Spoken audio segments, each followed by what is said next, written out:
Okay. Let's see if we get lucky with those notifications. I'm not surprised they didn't go out. I know that it was just... Play Peter Guitar Jam. Hey, Cyber Moo. Moo. It was just Yeah, one... they went out. Oh, in my great. release. Oh, cool, man. That's great. That's great news. Is that a vacuum cleaner? Oh, you must be starting up an F-18. Yep.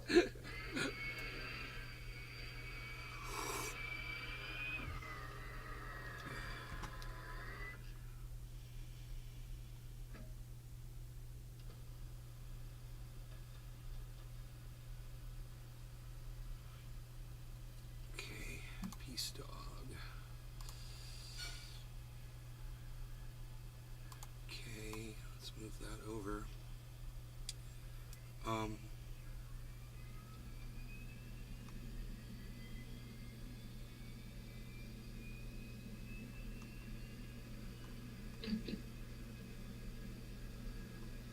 Disconnected, reconnected. That was weird.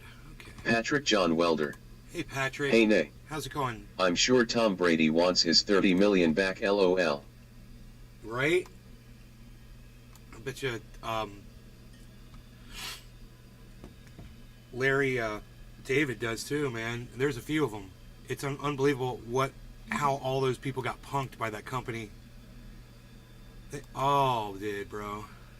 Kevin Vaught. Hashtag NLRC. Cheers, Nay. Hashtag Oxbeerject. Oxbeerject.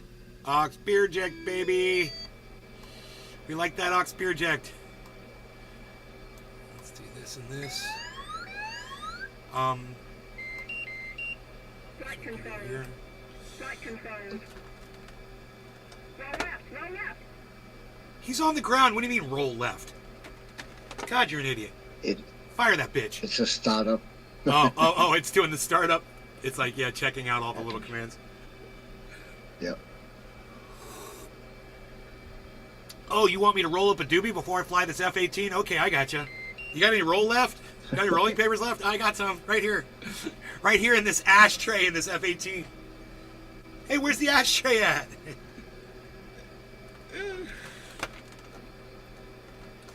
Look at that view. What a beautiful view. Now we got that all set up, baby. Look at that. Oh. We got Cybers getting ready to fly an F-18. And we Trendy are Nick. going to be covering Good evening, brother. a little bit of Kevin Vaught. Sam Bankman-Fried. Hashtag Oxproject. We've got a little bit of Tiffany on tap. Tiff on tap, I like to say. I think it's really nice when people say Um, and I haven't done an SBF or how do we go full screen? Here we go. All right. Here is Tiffany, and she is a pit bull when it comes to crypto scams, and she's looking out for all of us. So she's going to tell you guys about Sam Bankman-Fried and his new little frickin' thing he's got going on.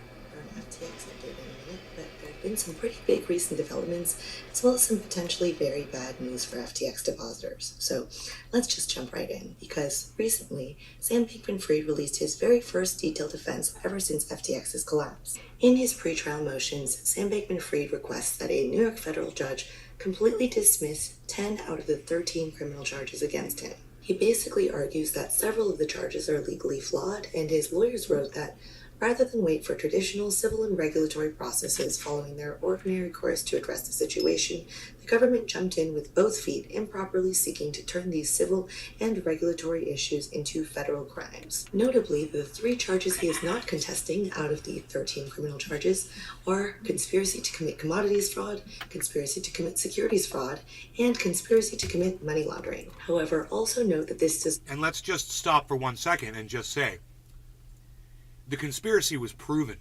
Okay, there were 3 other people that have already proven guilty of those charges. He, of course, was their boss.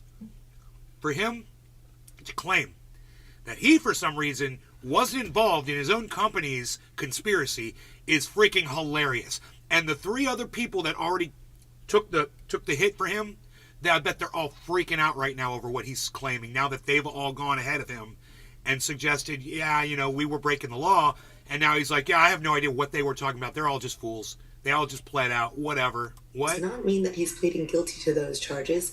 In fact, he's pled not guilty to all 13 charges. He's just contesting 10 of them. As a reminder, Caroline Ellison, Gary Wang, and Nishad Singh, 3 members of his inside circle, have all pled guilty to multiple criminal charges. So Sam is staying strong, pleading not guilty. And I will say that from my personal conversations with Sam, I would be very surprised if he did plead guilty at any point, or if he did take a plea deal.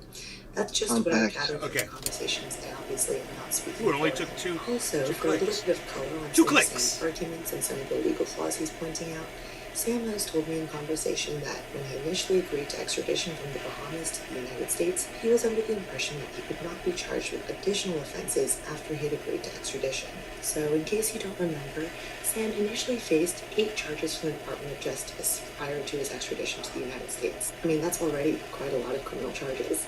But since then, he was hit with a superseding indictment which added 4 criminal charges to his tally of criminal charges. His tally. And then more recently, he was hit with a 13th criminal charge for apparently bribing Chinese government officials. Wow. So basically, he's disputing all of the criminal charges that were brought after he'd agreed to Bribing extradition. Chinese government And he's officials. also disputing the remaining charges, stating that There's FTX actually a law Legal against Counsel, that. Sullivan and Cromwell have become de facto agents of the federal prosecution building a criminal case against him. Let's do And could potentially be 17. withholding critical evidence that could 17-10. potentially help his defense. Sam's defense lawyers also argued that several of the remaining charges should be dismissed for being too vague or failing to state an adequate defense and having other legal flaws, basically stating that the prosecutors have displayed an eagerness to run up charges against Mr. Bankman-Fried.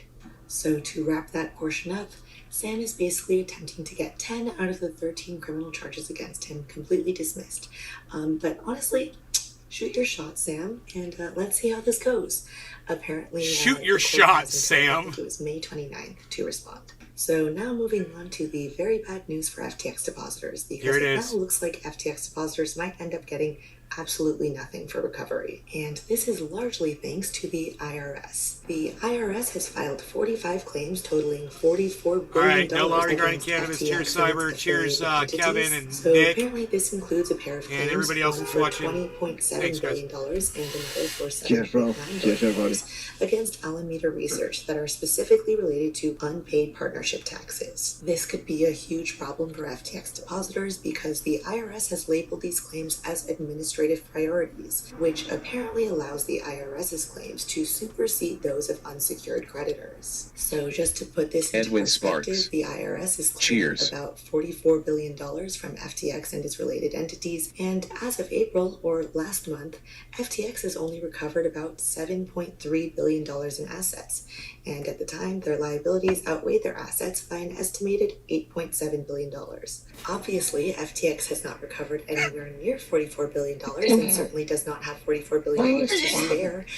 So if this actually happens and the IRS's claims are actually able to supersede that of unsecured creditors, or in other words, FTX depositors, then it looks like depositors might end up getting literally nothing back in recovery. Obviously, I think and hope that FTX Chapter 11 team will probably fight the IRS on this, and it also seems like an obscenely high number that the IRS is claiming. But I guess we'll see what happens in court. Yeah, we'll have to wait and see. But this looks like it could potentially be very bad. Sorry for this really bad news today for FTX depositors. Sorry to leave it on this note, but that's my update. And also, I want to give a quick shout out. Terrible. So, you know, bad enough for the people of Celsius, man, but for people in FTX to hear that, I have a feeling that tonight, when this news starts getting out, there's going to be a massive uproar on the internet. You're going to see it on Twitter, Facebook, YouTube videos, podcasters, anybody involved with FTX that's got money sitting in there. Bro, I would be so livid. That was one company I never even looked at. I remember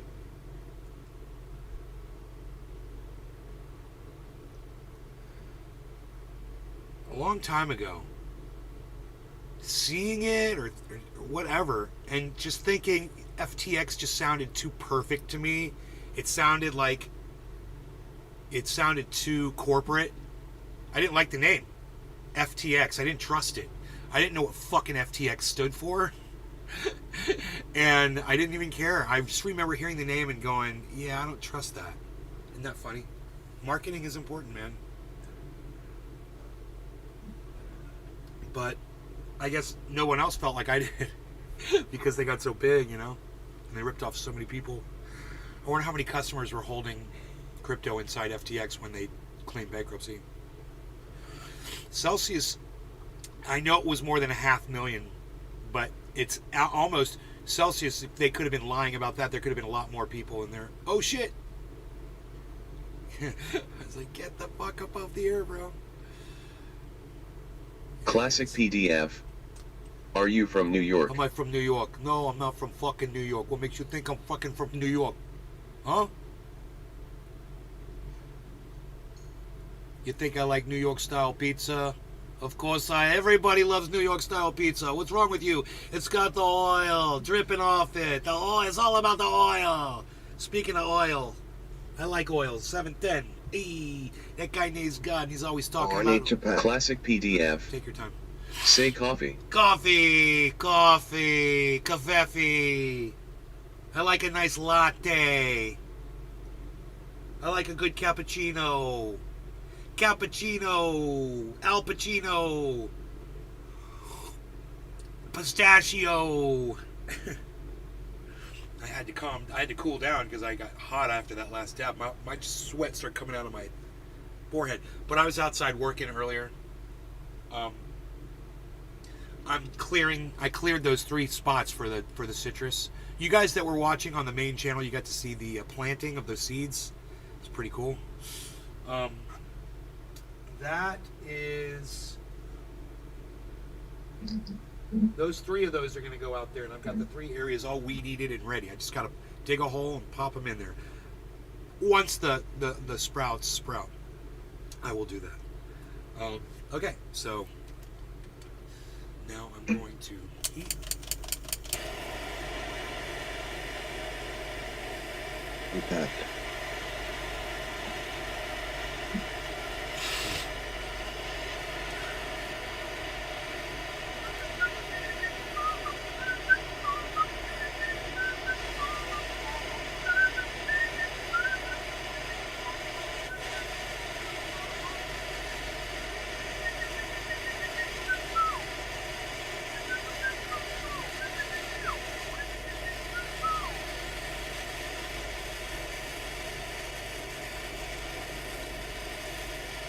Improved product tagging. Creative Insider. Improved product tagging. Yeah, that's really helping out the fucking the content providers, right? Improved content, improved product tagging, because they're so focused on selling you shit. Fuck them, Creative Insider. 2250. So we're gonna do 2350. 2350, and you know it would help me immensely if I had a dab on deck. Which I do not have a dab on deck. And now I do. Because I'm a professional. And I professionally dabbed it up. Now, I said 24... What did I say? I don't remember. I'm not a professional. I forgot the time. I got the time! What did I say? 24:20? Anybody know? Should we do 24:20? I don't want to blow the dab. Anybody know? No. I think we're about ready. But nobody's going to tell me because nobody heard my time. I called the time and nobody heard my time. All right. I'm assuming I'm looking at 24:10 or something. I have no idea. No law regarding cannabis. Cheers, Cyber. Cheers, Classic PDF, Edwin Sparks, and anybody that might be watching over there on Rumble, and Arafat over there on the... Oh, my dab fell off my dabber. No big deal. I got it. Cheers. Cheers, bro. Cheers, everybody. Enoch Emmanuel Torres. Iowa. Photogit Avogadit Son.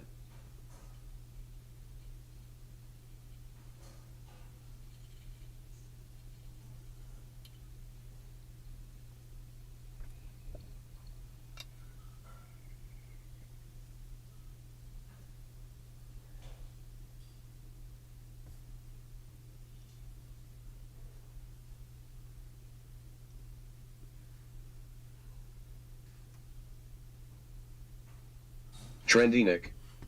Cheers. Cheers, Nick. I just inhaled so much Cheers, dab Nick. smoke. Oh my god. Enoch Emmanuel Torres. What up, son?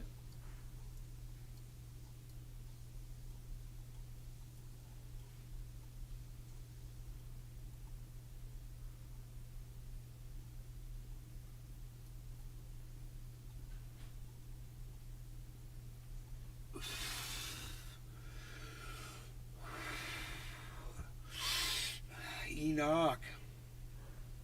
I got my Beaslin. Check out my Beazle, he be Beaslin. Beaslin all day. Beaslin all day. Little Beazles. Beaslin all Enoch day. Emmanuel Torres. I guess my last comment went against community standards. PSHHH Unreal. I'ma head to YouTube. What up, son? What else did you say? I must have missed it.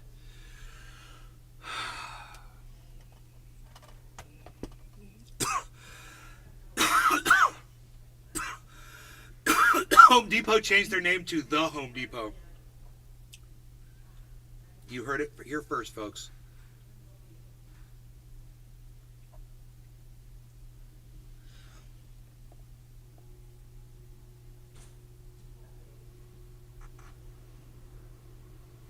Gotta turn my fan on.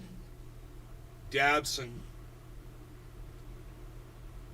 Enoch YU Beaslin 420. I'm over here now. Yeah, he went from Facebook to the YouTube. The YouTube. The YouTube. YouTube. Patrick John Welder. I remember when Facebook was the Facebook. Now it's the cockbook. Yeah. Fuck book.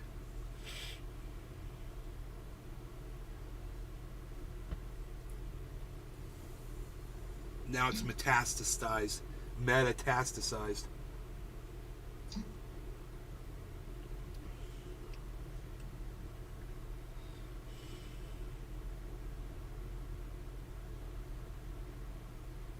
Fox 2, away.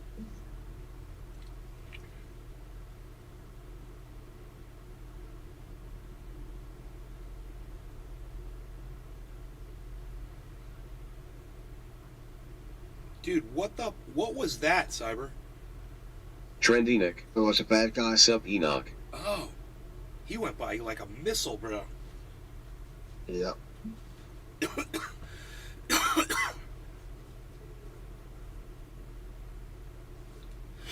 Patrick John Welder.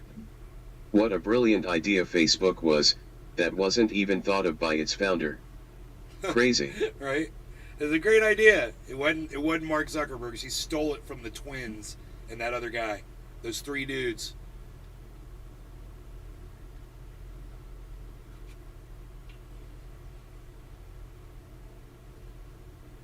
Mark Zuckerberg walks around and gets all the credit for creating Facebook. No one remembers that he stole that shit.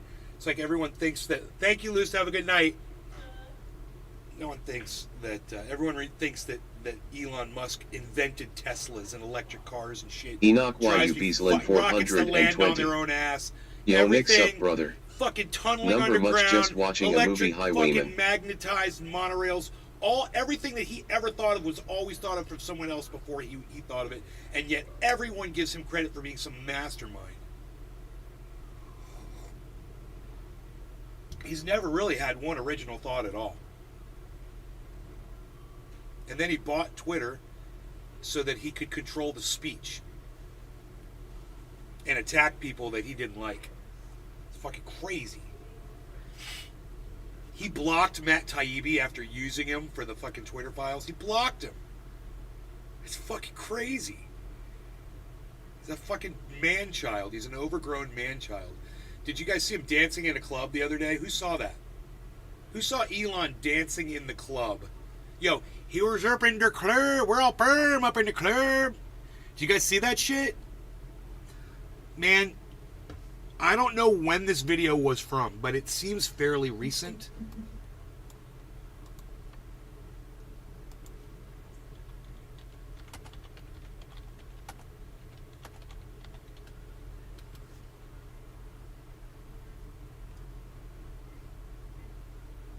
So this was in Mexico, I guess. Enoch YU Beaslin 420. Nay, I bet it was cringe just like his SNL act. Dude, you Patrick John Welder. I did see that LMAO you a tell robot me, has you better tell me how awkward cringe moves, it is LOL. when the wealthiest man in the world is getting ignored by every single human being on the dance floor. Look, there is this group of women that he approaches, and they all have their backs turned towards him.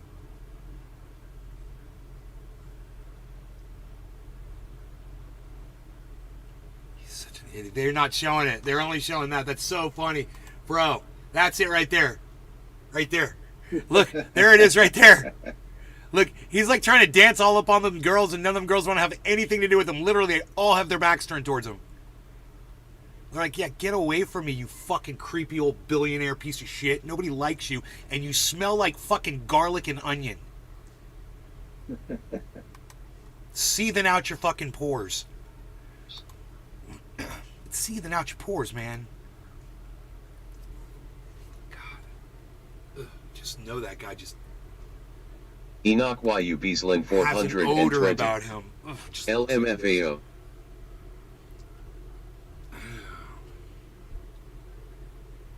We've got Arafat Nakba chilling, dude. That's what's up. Let's get rid of some of this stuff. Unnecessary. Got the chat right there. Patrick John Welder. It's like he's some mutant crawling in his skin.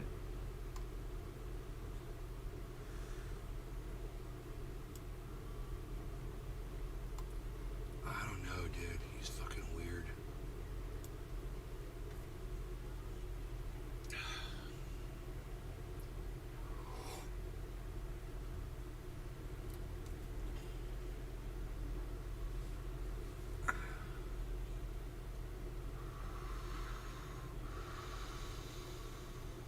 Kevin Vaught. Cheers everybody.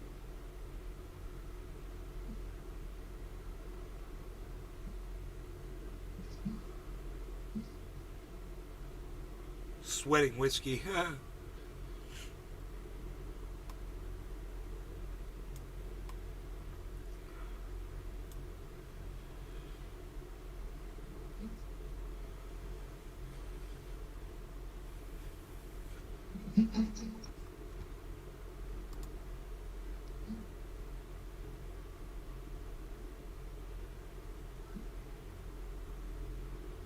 Enoch YU Beaslin 420. Kinda looks like child trapped in a 50-year-old body.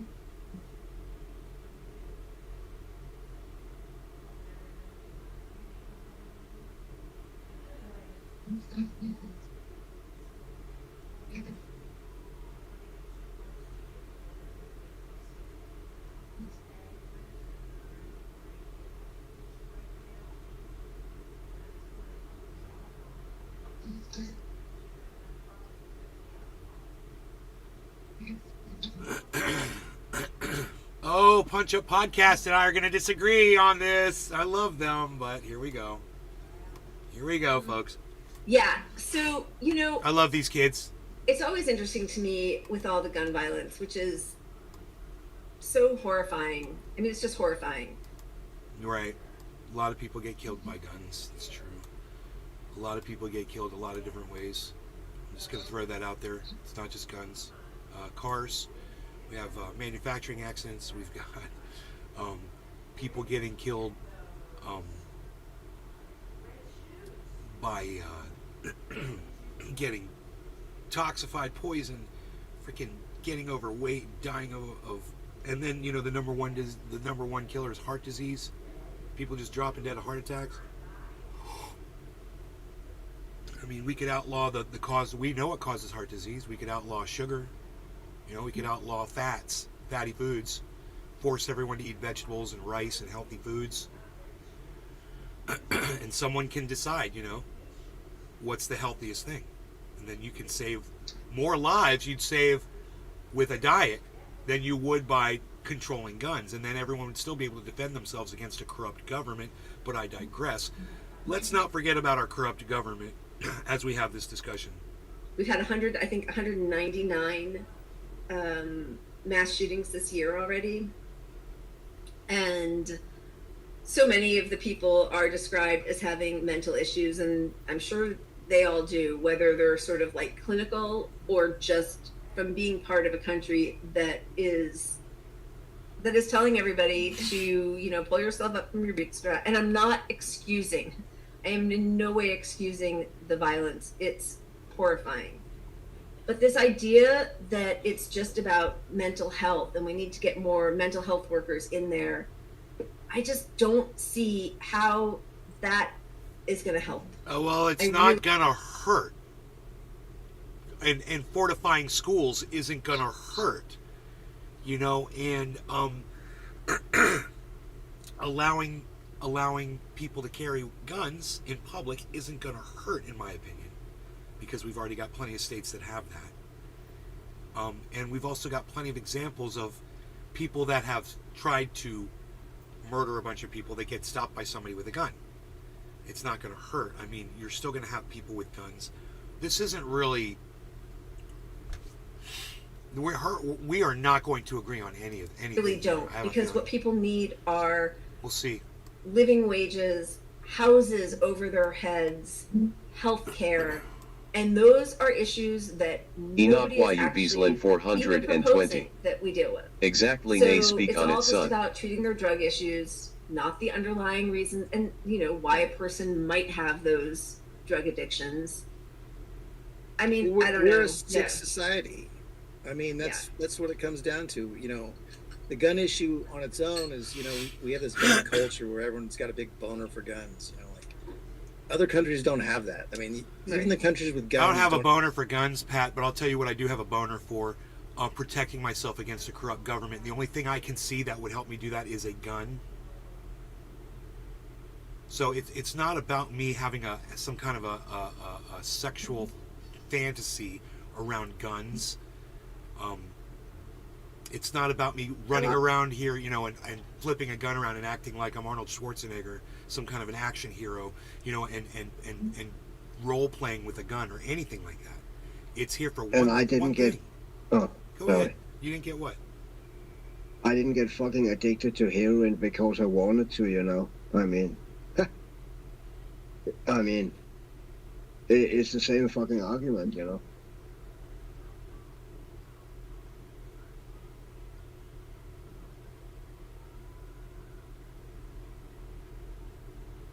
And it's not something you want to do, you know.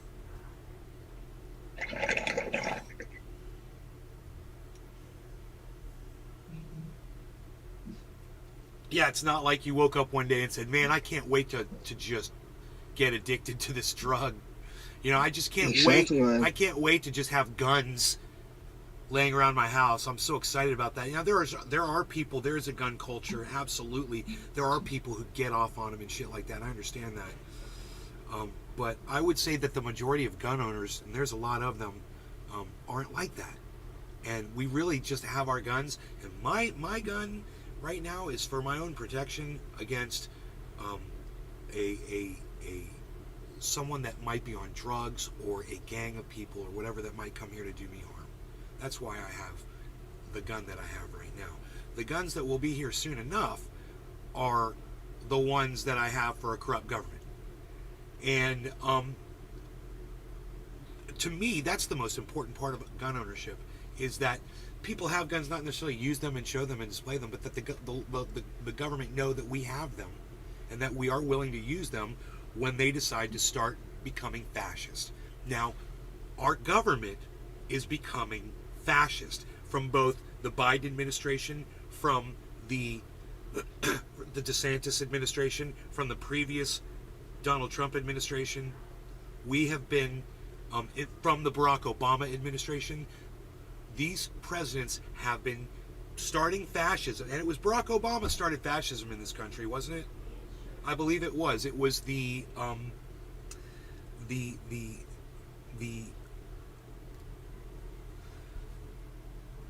law that he passed. It was called the Indefinite Detention Act.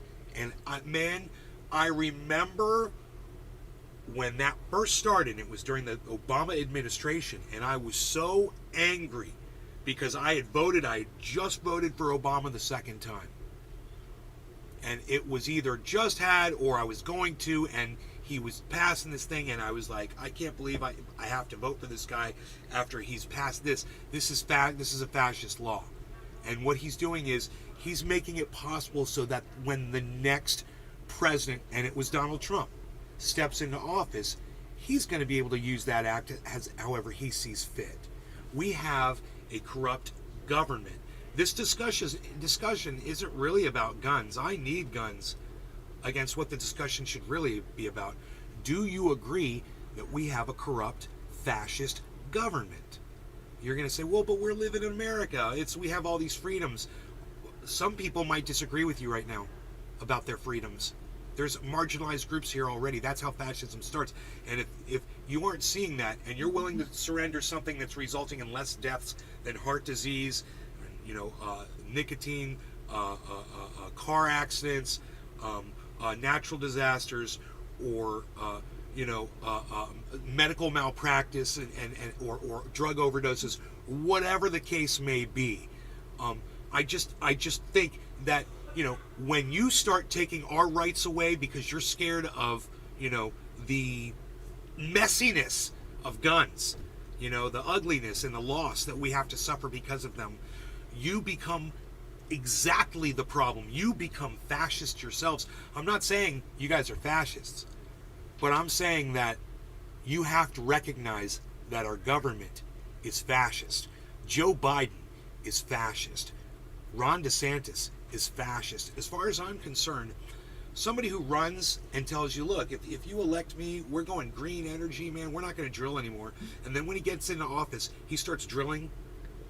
That's fascism to me. To me, that's someone that pushed their agenda on you and lied to you about it. They got power. They seized power, right, in their election. They seized power, and then they came in there, and they did exactly what they said they weren't going to do. They're going to forgive student loan debt, right? And now they're going to be reneging on that as well, correct? Correct me if I'm wrong. And we could go on and on and on with failed policies. Let's talk about women's rights for 5 seconds. What did Joe Biden do for women's rights? Did he get caught? Did he get anything done to help women at all? Did they do anything to try to stop this? Did they put new judges in? Did they expand the court? How many judges has Joe Biden appointed? How many bills has Joe Biden written to defend women? States' rights, my ass. Don't have this I need to have 50 fucking guns. Yeah. They have to shoot 50 rounds a second, and and where not everybody's everyone's like seen that. as a threat, like even somebody who rings your Right, doorbell. there is a gun culture, and he is right. And there are people who like to have, excess. Which, hey man, for whatever reason they see that there's a scenario where they might need it.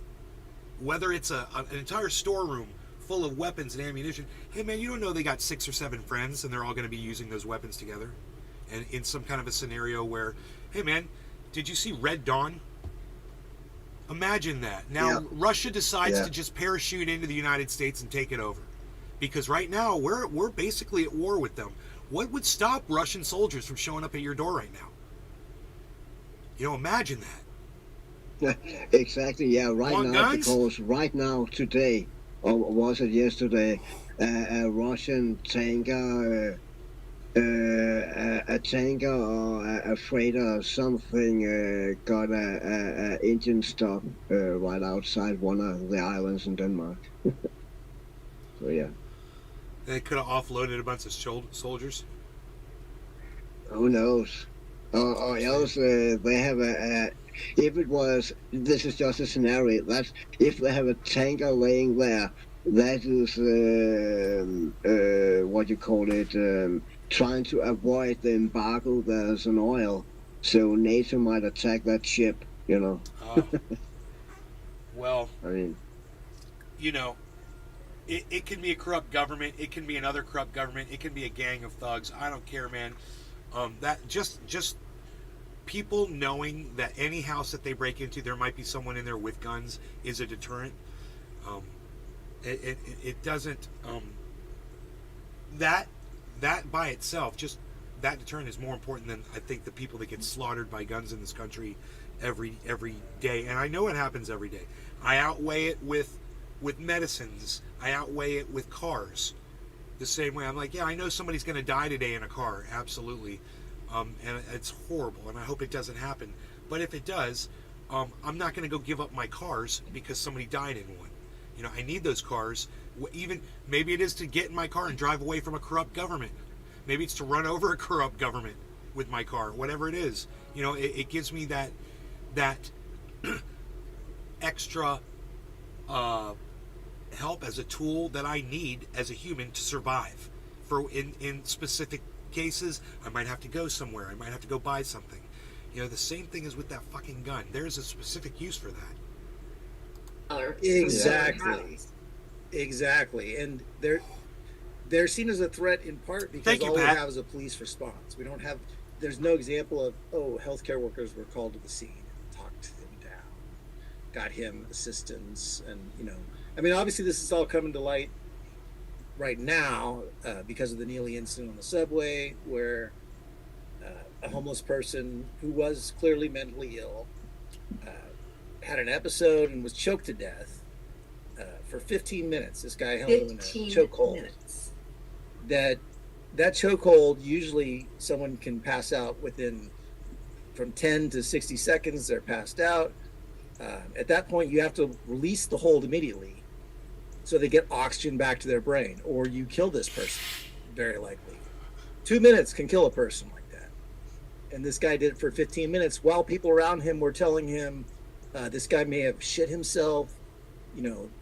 They were saying it's obviously a sign of system failure. Like that's yeah. And and then what happens is they say, like, oh, he had mental health issues. Well, I don't know. How do you, first of all, like, I think his mom had been killed by a stepfather or uncle when he was 14. He was homeless. Like, I mean, if I'm uncomfortable for about 5 minutes, I start feeling like not who I want to be, right? This person is living on the streets, having to, busk for money, and saying, I think he was saying, I'm hungry, saying, I don't care if you arrest me, and took his shirt off. And now he had like 50. He said, I don't care if I go to jail. Law infractions. He said some really intimidating and threatening things to those people. He absolutely did. Altercations. He put some people in fear. That's not great. Nobody should have to feel scared walking through life. Right. But some of them, because what they do is they criminalize everything about being homeless. So, you're sitting there too long. Did you jump the turnstile? They would rather give hundreds of millions of dollars to New York police to make sure that nobody jumps a turnstile than just suck up that money and make public transit free for everybody. Why do we need more police presence there? Why don't we have mass public transit for free? So, like, everything, were you eating on a subway stand? Do you remember the guy a few years ago in San Francisco who was eating a breakfast sandwich on the subway platform and got arrested for that, right? So those are also part of, then that becomes part of your profile of somebody who's had issues with the law, but they've made every single part of being homeless and poor illegal. And I think when it comes to the cultural element, I mean, this guy was allowed to kill somebody in front of an audience and was let go, wasn't charged. The police hid his name and hid facts from the transcript. I don't know if you listened to some of the transcript, but I mean... It's like you're talking about a corrupt government, bro. Huh. Government corruption. So you admit the government is corrupt. You're literally giving an example of a corrupt police department that hid facts, that hid a suspect's name, that didn't arrest a murderer. That's corruption, Pat. The freaking Oracle. So we want everything free now. Wow. Hey, freaking Oracle. It was clear, and the police... Hey, man, there's nothing wrong with free transportation. There's nothing wrong with free... You have free medical care, don't you, bro? Wow. Knew immediately that other Trust people me, bro. were trying to tell this guy... Your free medical care costs way like one more of my closest friends. than free He transportation suited would and cost. booted. killing this guy. Just in case the And hits the fan, dude is police hid ready. that from the public. So that they Hashtag could responsible frame gun owner. this as this Hashtag 2ND out of That amendment. was control, just so. It was a dangerous little homeless hypocritical Right. there, Ken. Yeah, and then they're just going to keep It's talking the about freaking mental oracle. illness and how we have to throw We money do pay for at medical social care. What? workers, I which thought is you guys fine. had Medicare for all. What do you mean you pay for medical care in Canada? What? Let's talk about that. What do you mean?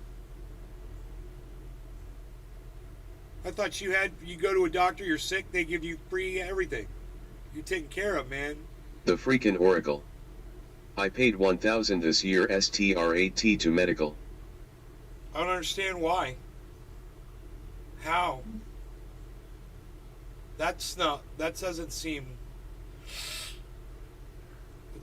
right. I thought you guys had free health care, man.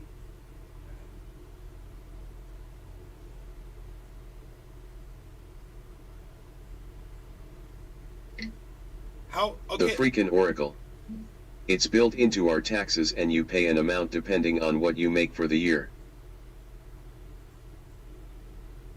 Oh, so even if you didn't have medical problems this year, you paid $1,000 for other people's medical care. Through your taxes is what you're saying? You didn't pay for medical procedures. Did you or your family? Go ahead, Summer. I thought it was like in Denmark where The freaking oracle. Yuppers.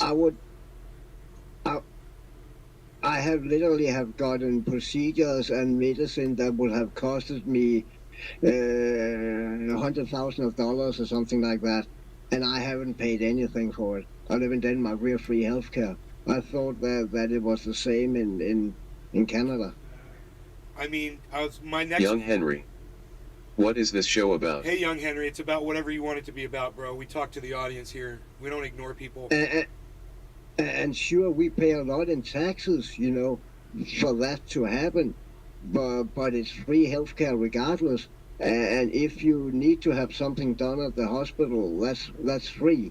Of course, if you have to buy medicine and shit like that, that's gonna cost you money, But a medical procedure, shit like that, that's free. We pay taxes here in the United States, and our taxes go to war and shit like that. Buy weapons for Ukraine.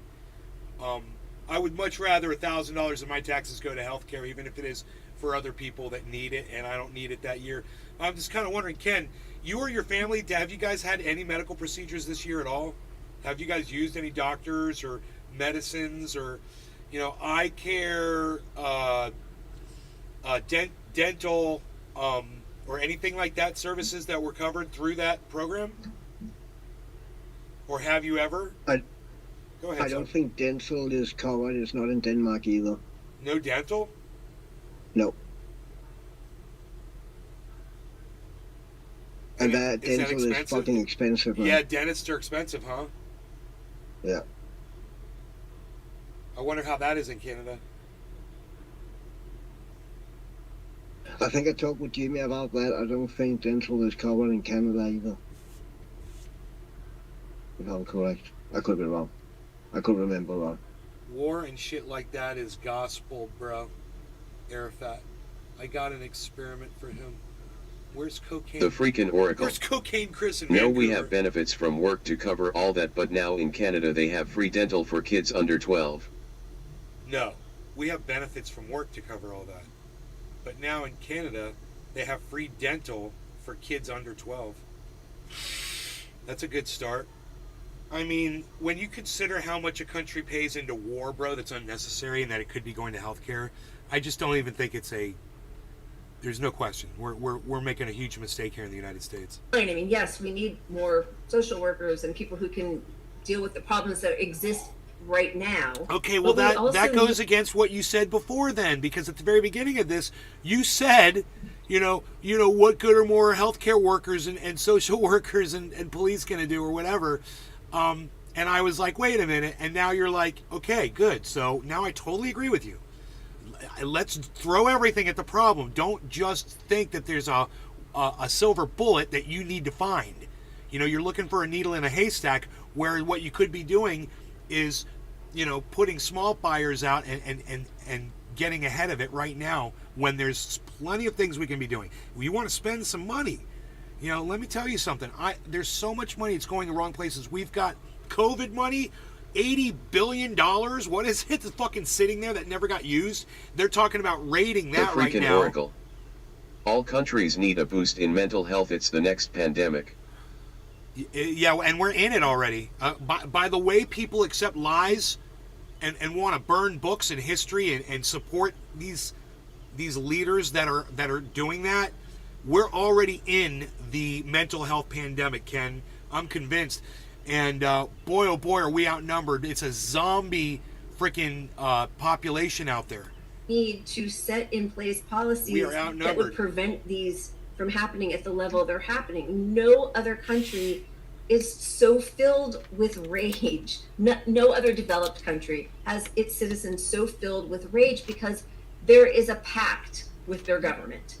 We are the only of 33 developed nations, however that is qualified, we are the only one that doesn't have some form of universal health care. That's true. We have not, We totally agree. See, this is why I love Punch Up Podcasts, because even they're going to be doing something that I think I'm going to be disagreeing with, and then turns out I disagree with 99.999% of everything they say. People can't exist on minimum wage in this country, and we have not raised it in almost 20 years. I mean, what are we doing? Of course people are losing their minds. I told her, I was like, I like that whole Elvira thing you got going on, and she said Elvira thing, huh? She laughed at me on Twitter. There is no community effort from our government, and so everybody's told, you do you, pull yourself up from your bootstraps, rugged individualism. They have pushed that into our brains for 50 years. Absolutely, and that's that's speaking to the views to the issue from his perspective as a homeless person. And Right on the air, other Pat. piece of society is that this public murder was allowed because it's dividing people into teams. It's like, and what's the purpose of that? I mean, I think the purpose is that our government knows they're going to have to control the people that are out of control, the people that aren't getting their needs met. And so that's why the police cover this up. That's why the police are going after protesters. I mean, you had a Pulitzer Prize journalist arrested in the protest. I mean, anybody in that bus could have stopped that guy from getting killed in that subway. The freaking Oracle. Guy's on the ground. But when minimum wage goes up, goods and services goes up, and you're still at the same point. Education to get a higher paying job is key. You just go right up to him and you just take your foot, and you just kind of just give him a little tap in the back of his head with your foot. I mean, not like a soccer kick, but I mean just a little tap in the back while he's choking the dude. You come up, you give him a little tap on the back of his head, and he's going to look up and you go, what the fuck are you doing? And say, I'm going to do it about 10 times harder if you don't fucking let go of him right now. And I guarantee you, that guy would still be alive. Not a single person in that fucking subway train thought that would be a good idea. All of those people should be charged. Every single one of them should be charged with that fucking homicide. They all sat there. They were all complicit. It's bullshit. But, I digress about that. Everyone might have a different, opinion about that. But I think even my mother would have done something about it. Beating up protesters. She's 81 too. years old. Yeah. Well, and we just saw a totally peaceful protester down in Atlanta, Cop City, shot, dozens With his of hands times. up.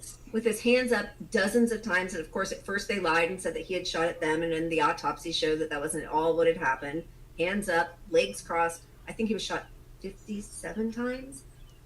And on Biden's own Justice Department website, that if you are talking against capitalism, if you're protesting, if you're speaking too loudly,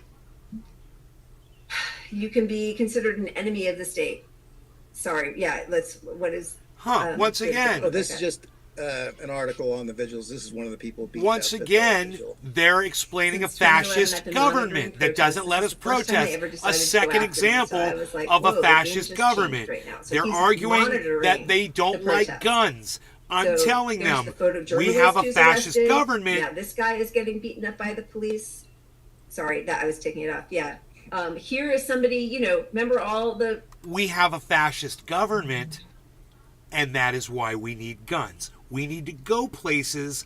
That is why we need cars. People gonna die both ways. People gonna die in cars. People gonna get run over by cars. People gonna shoot themselves with guns. Other people are gonna get shot by guns. It's just part of what we need in this society. And when you're sitting here explaining other instances of fascism in your government, I don't understand the whole gun conversation. It seems moot. The point is moot. The sympathy that people had, of course, for the victims of the school shooting in Uvalde, and here's somebody who is there to protect one of the Uvalde parents, right? Because they're already getting threats from the police in that town because the police were completely inept and tried to hide their ineptitude that led to the slaughter of all those children and some teachers.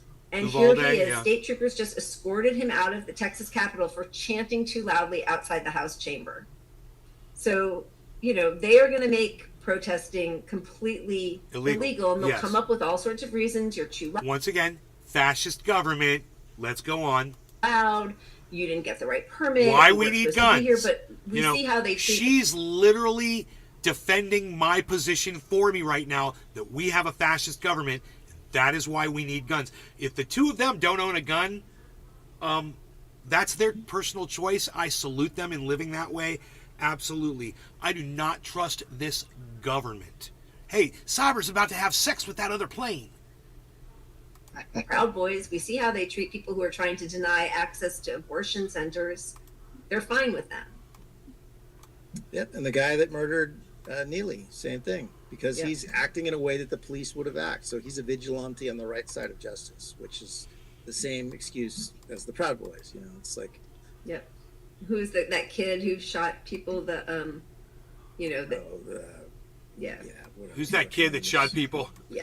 And Anyway, which one? which is why, There's a again, billion of them. when Yeah, which one? Biden Yeah. gives more Holy- money to cops, and then people say you can't vote, you have to vote for Biden or you're helping fascism. Spare me. They're pushing the police state harder than the right would ever be able to. Yeah. And New York is a good example. I mean, New York they took COVID money and gave it to police departments. Yep. And again, just like every other thing, it's such a systemic problem, even like back in our COVID segment, and we They didn't don't show give this, you, but like, a all these fucking- you people, just gotta there was just center a that big, bitch. article on them that first they got long COVID, and then it made them homeless. Yeah, I have to hate it with the because pro. they were in the gig economy. Bro, that is a bitch. Oh my It god, is. watching you sit here trying to do that, holy shit, bro. Oh my god. I'm gonna tell them over at Destiny's you're trying to do this right now.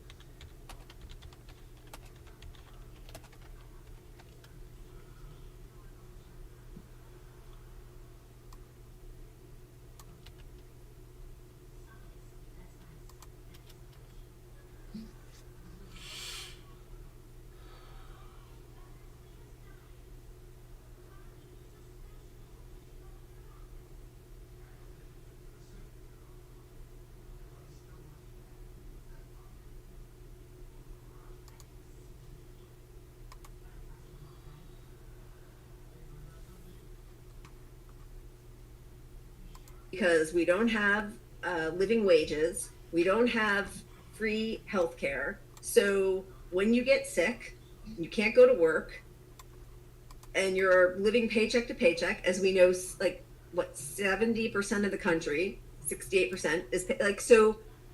That is why you're seeing more and more homeless people.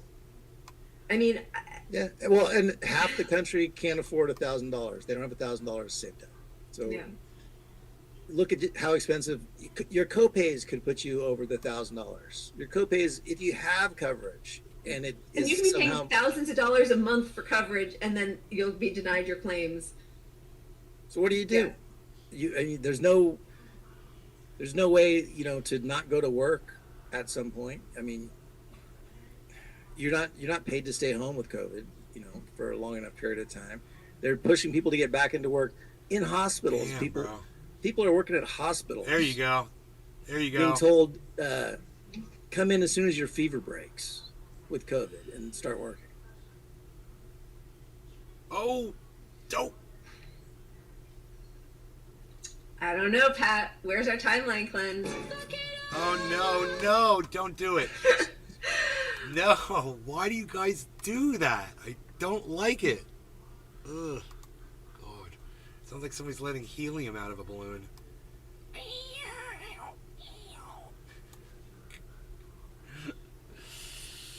Hi there, Chris. What you doing today? Can you come over and walk my dog for me? I got that new Xbox game, GTA 5. You gonna come in here and play with me? Oh, Chris, where you going? You always running away. You always running away from me, Chris.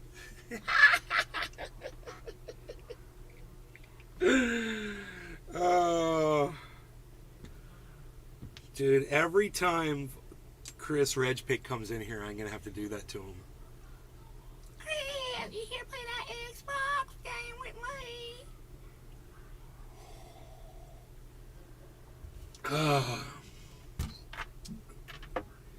I really hope that these... Young Henry. Hello Trendy's Trendy Nay reporting in live. Hello, Trendies! Trendy Nay reporting in live from Northern California. Home of Trendy As Dabbers and all things trendy. We find me, you, and hashtag trendies on all forms, sources, and sorts of social media, especially right here, right now, with you, doing the thing that we're doing. As we get ready to heat and serve and watch Cyber have sex with this plane. Cyber's trying to sex this plane up, man. It's such a tease. I need to pack a bong hitman before I fucking lose my mind. I used to be good to this. I used to be able to fucking fly this Bro, thing. Yeah, maybe man. choose I a used day to that's be not able so to do windy. it, because when you fly the long missions, you have to be able to do this. Oh yeah, I'm sure, right? Yeah. Or you're screwed. Yeah. Yep. The freaking Oracle. I watched the movie 65. It was pretty good. But this is a small 65. plane. I trained with the big. There's a bigger one that's the size of a huge fucking 747. This one is a small one. So it and gets... it has that boom that hose that's going out is shorter than the one on the longer plane. That's what she so, said. It actually makes it harder. That's what she said.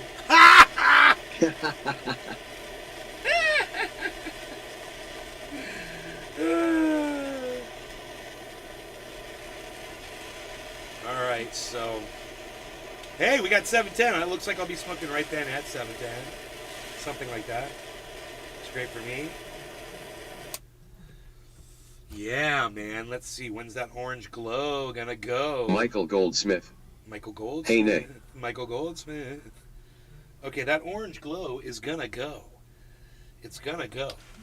Okay, so I'm basically at 7:10. The freaking Oracle. 10 before 7:10. And she said it multiple times. H-A-H-A-H-A. She had multiples, huh? That's good. Multiples are good. I like multiples. Multiples are good. Yeah, man. Right before 7:10. And MSNBC and The View hosts attack Anderson Cooper over the Trump town hall. Whatever. Moment of clarity. Even Google CEO says new AI changes everything. All right, They're that'll fucking be not. interesting. They're going away. They're all going away. And as I often say, and most people won't tell you this, that should be a good thing. But most of you know about the advances in AI that have happened recently. They're jumping forward. They're jumping forward, and all right, no law regarding cannabis. Cheers, Cyber. Cheers, everybody. Happy 710. with like Yes, sir. ChatGPT, Yes, sir, buddy. etc. And many, even people you would consider pretty repulsive, are kind of worried and talking about how I think we need to do something to deal with this. I think we need to be ready for this, and because, well, let me give you the article and then I'll go over that. This is the former Google CEO Eric Schmidt on the next phase of AI. We need to have this conversation now. Now, this guy's a piece of shit. I mean, you should know that. Anybody who's the Google CEO is a piece of shit. But he also knows what he's talking about in terms of AI. And instead of us actually, like, by have this conversation, he means, like, Young we Henry. need to figure out what's Kid going Rock on donated here. Are we just gonna $5,000 let to the Marine AI who murdered the innocent flap guy humans recently. in this world, Sad. or are we gonna Well, actually prepare for? They out themselves, and you can see who these people are. You know, it's par for the course with Kid Rock. It doesn't surprise me one bit. I'm glad that he lets everyone know what a piece of human garbage he is all the time. For it correctly. ChatGPT created a turning point for artificial intelligence that even former Google CEO and chairman Eric Schmidt. How much you want to bet that if the roles were reversed and the man who got choked out and killed was a white man done by a black human, he wouldn't have given shit for that guy's defense? Didn't see coming. I didn't believe this a year ago, he said. I believe the industry has gone through this watershed moment and is addressing it. Yeah, right. I think, they're finding out the way to make the most profit from it. I think that the good news in America is when these things happen, everyone has an opinion and everyone gets to be heard. Right. Everyone has an opinion and everyone gets to be heard. It's bullshit. Uh-huh. Yeah. You know, everyone has an even- opinion and everyone gets to be heard, but it doesn't change anything that we're going to do. And nobody's going to slow down and nobody's going to stop. Nobody's going to pass any regulation to stop this because none of these people realize the implications of what we're allowing. AI is fun now, man. It's all fun and games, man, until that hangover hits, guys.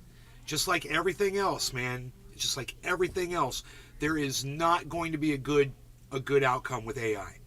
If, first of all, some people get arrested for their opinion. Some people, like yours truly, get their YouTube channel banned globally. And let me just tell you, got you kids out there that watch Destiny, if you don't know who Lee Camp is, me and Lee Camp and a whole bunch of other people, we've been broadcasting on YouTube for years. And we've been paving the way for people like Destiny to come in here and take over. So understand, there were people here before that you don't see anymore. Because our times are basically expired on YouTube, man. YouTube has kicked us off. It's a miracle that I can even broadcast to YouTube today. Podcast deleted. But besides just that, even if that weren't true, everybody gets to have a voice. Yeah, well, the CEO of Google has a much bigger voice, doesn't he? So everybody doesn't have a voice. And the more money you have, the more voice you have. And in fact, the Supreme Court... I start a new because they're YouTube channel up and see how big of a voice you fucking have. Yeah, right? God, no shit. A gaggle of troglodyte Lee bought Camp, off. bro, there's nothing worse than what happened to Lee Camp. Getting the notoriety that he reached and then having it all taken away. I mean, he really feels the pain, you know? God, imagine that. Yeah. Puppets, they decided that money is speech, which in many ways it was beforehand. And then to have that other fucking cunt come in and steal his fucking name of his show, Redacted, that fucking cunt. And YouTube has done nothing to stop those motherfuckers. I didn't know that. Yeah, so Lee Camp had this show forever called Redacted Tonight. It was huge. Then they took him off YouTube, and this other guy started a fucking program called Redacted, and he's a Fox News cast-off. He's a right-wing cunt job. And, he tries to act like he's independent, whatever. He's another fucking Tim Pool, fucking hot mess piece of shit. Anyway, but they decided that, and so... Yeah, money apparently is speech. So the more money you have, the more speech you have. So how much speech do you think the Google CEO has? This idea that, everyone has their right to speak up. Yeah, well, the poorest of us are standing on a sidewalk. How many people do they get to speak to?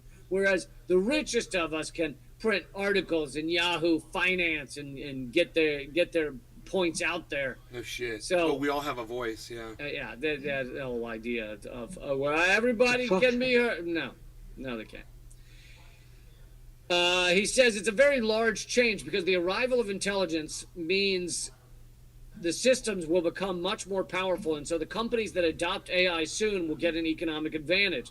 It will take a while, though, before we really see the implications of this. This stuff is only 6 months old, so we have enormous hype and a great excitement. If you look at the history of technology, it's a decade before you really see the transformative nature of it. And so what he's saying is that within a decade, and I think he's absolutely right in this regard, within a decade, the stuff that we're looking at and we're going, oh wow, isn't that cool? Oh cool, you can ask ChatGPT to tell me about the move bombing. Right. Although Here we if go. you want to get the truth about it, you got to say, tell me about the move bombing in the voice, in the style of comedian Lee Camp, and then you'll get the truth about the move bombing. But I'm serious, you can do that. But you know what it does? It just tries to act like a comedian and tells jokes. They're random jokes, and they're not in the style of Lee Camp at all. I've checked into that, and it just tells these stupid. It's like Google jokes, you know. You could say these things. That, oh, isn't it cool? Isn't it neat? It's like, hey, I just flew in here, and my arm's tired. Hey, everybody, Lee Camp. You know, it's like that kind of shit. I ask it a question. Is it neat? I can tell it to review an article or give me the rundown of an article, and in seconds, it'll take an article that would have taken me 10 minutes to read, and it'll summarize it in one paragraph. Isn't that amazing? Right now, we're just going, oh, isn't that cool? And do you trust that? You know, do you trust that thing is going to extract what you're looking for in there or not? I mean, maybe you should double check that and let us know how that works out. Cool, and sure, it is putting certain businesses out of business, like the ones that allow you to summarize articles quickly or whatever, like those kind of software things are losing their Cyberd, can you do external cam on this? I don't do this at the same time. That's fucking impossible. I mean, okay, like the view from the. But I cannot fucking hook up to anything if I cannot fucking see where I have the probe. I'm just kind of wondering what it looks like on the outside. You see, that's the probe. That's a probe I need to get into the basket, and I cannot get that in if I fly behind or anything. Oh, so it's within within your line of sight. I thought it was under the plane. I got you. No, it's right there. I got you. That's basically the penis right there. What you got there? You got to get that into the vagina hole up there. It's flying around. It's being playing hard to get. They're ground, but in the next years, that ability to take the entire internet and have an answer and do what ChatGPT is just kind of is doing in just a tiny way will revolutionize everything across our society.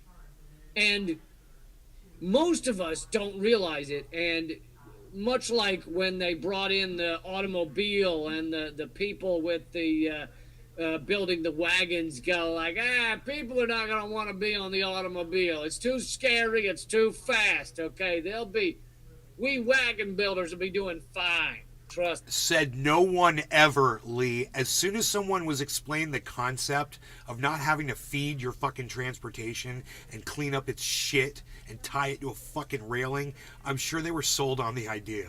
It's me. Nobody's moving to those scary old things. With all technology, that always happens. And right now, a lot of people are doing it with saying that most of our jobs are still going to be around. They're fucking not. They're going away. They're all going away. And as I often say, and most people won't tell you this, that should be a good thing. If we lived in an advanced, rational society, then you get rid of work, you give the benefit to the people, and then everybody has more time to actually live a life they want, a life of passion, a life of rewards for doing things they want to be doing, as opposed to the life of wage slavery, the life in a job they hate, as opposed to that life. They could be living a much better life, but we are such slaves to it that many people, they live in that Stockholm syndrome, and they go, oh no, job as an accountant. Oh, what do you mean it's going to go away?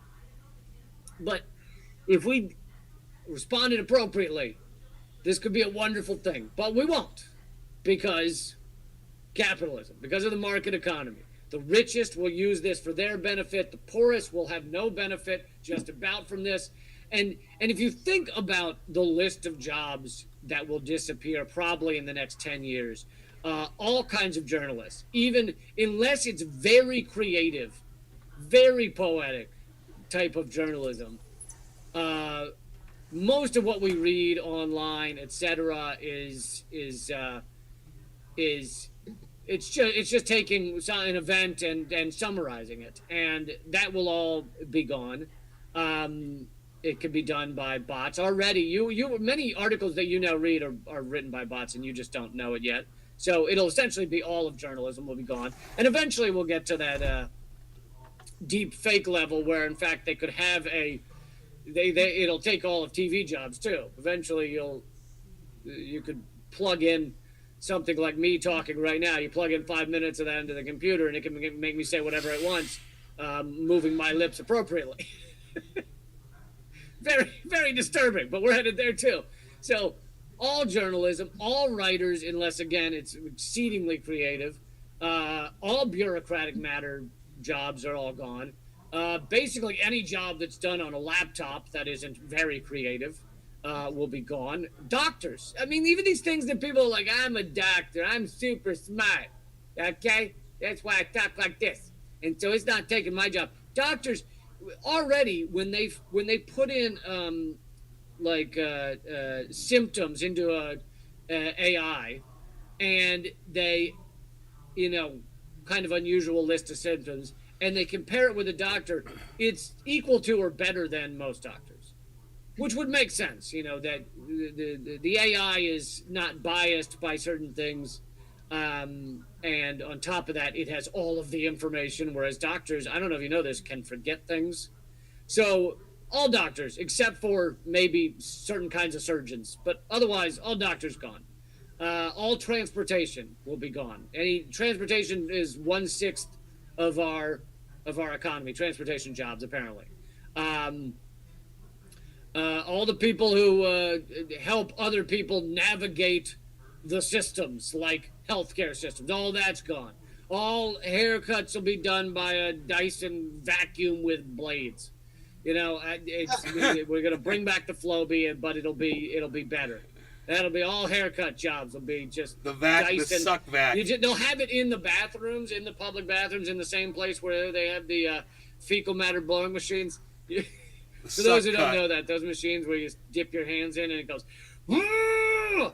They found out that they just cycle the air in the bathroom and spray it onto your hands. So really, they just spray you in fecal matter from the entirety of the bathroom onto your hands before you leave, which is an interesting way to leave a bathroom. We use a public restroom, wash our hands, spray everyone else's fecal matter on them, and then dip out. It's interesting. But no, statistically, they did figure that out. I'm not even kidding. But so they'll just put it next to that thing. So you can dip your hands in the fecal spreader as you dip your head into the Dyson hair cutter, and we'll just do it at the same time. Just have both of those, and you can walk out back to your unemployment. A lot of the the obligation of teachers, all of that will be gone again, with the exception of maybe certain kinds of very creative type of teaching. It all be gone. All be gone. Even high school gym teachers. I mean, I'm sure that a chat bot, a chat GPT can vaguely sexually harass 16-year-old girls. I'm sure that can be done. Like, how tough could an algorithm do they have to find? Like, they have to find it to sexually harass some high school girls. You don't need a human anymore. But you take all of that. All of these jobs are gone. And again, a lot of people are sounding the alarm like, what are we going to do? We won't have the jobs, and then the poor people You got our will nerve! and yet, the next step of that conversation is almost never had.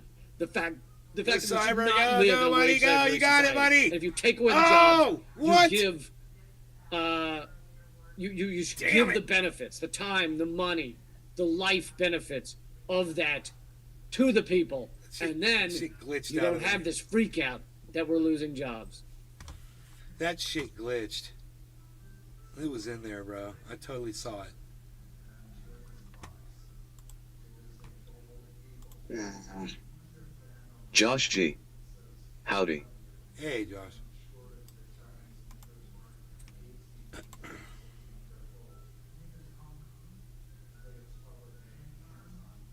No, Harley, get away. No. No. Now you're just being a pain in the ass. Go on, get out of here. Get out of here. I'm throwing it at you. Josh G. The power Careful, of, cyber the power LOL. of cat compels you. That's the power of oxygen. Billy Mays. Josh G. Steady. Steady. Oh, what the hell? Got a little fuel.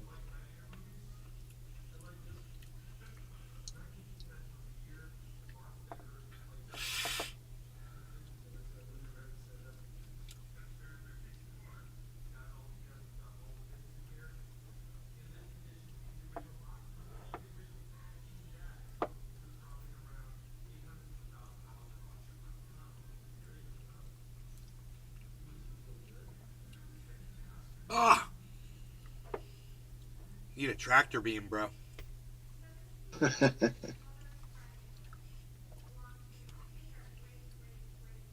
Josh G. How are those banana trees doing? The ones, these are just the decoys. The ones that are down by the creek are insanely big. Beautiful.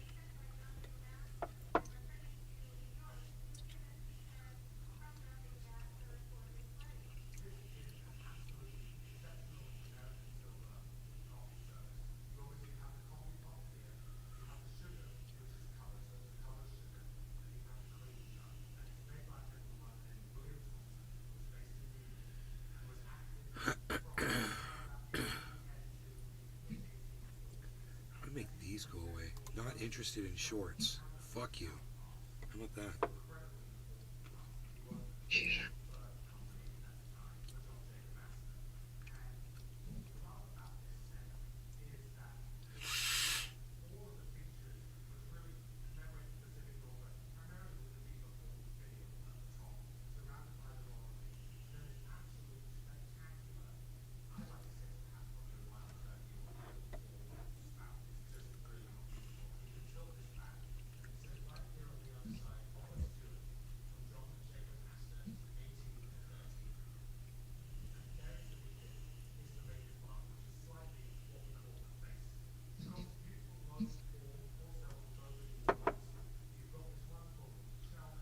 How sugar causes inflammation.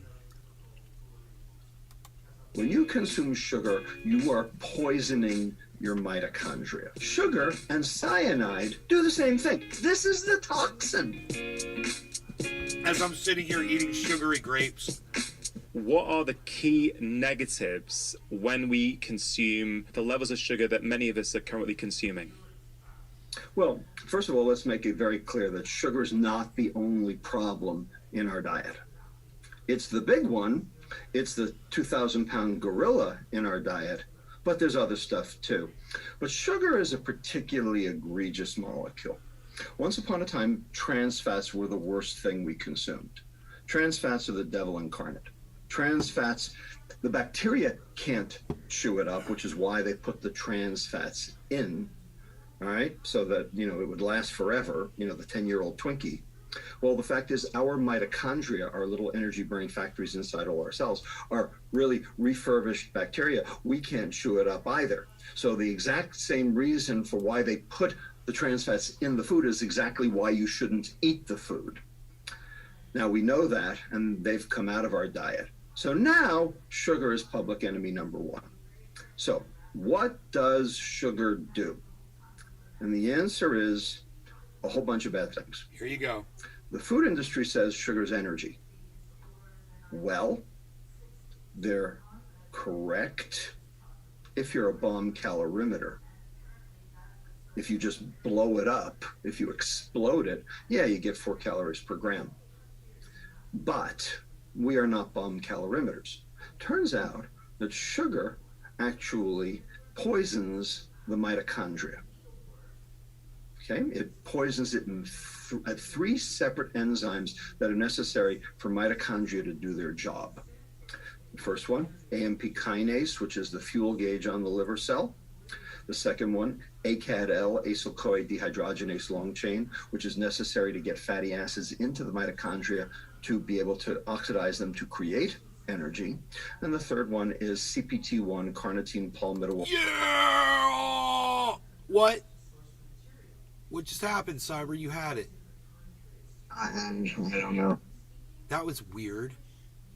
It's because he is in a turn right now. So if I'm not banking at the exact same degree as he is, I will fall out of the basket. I gotcha.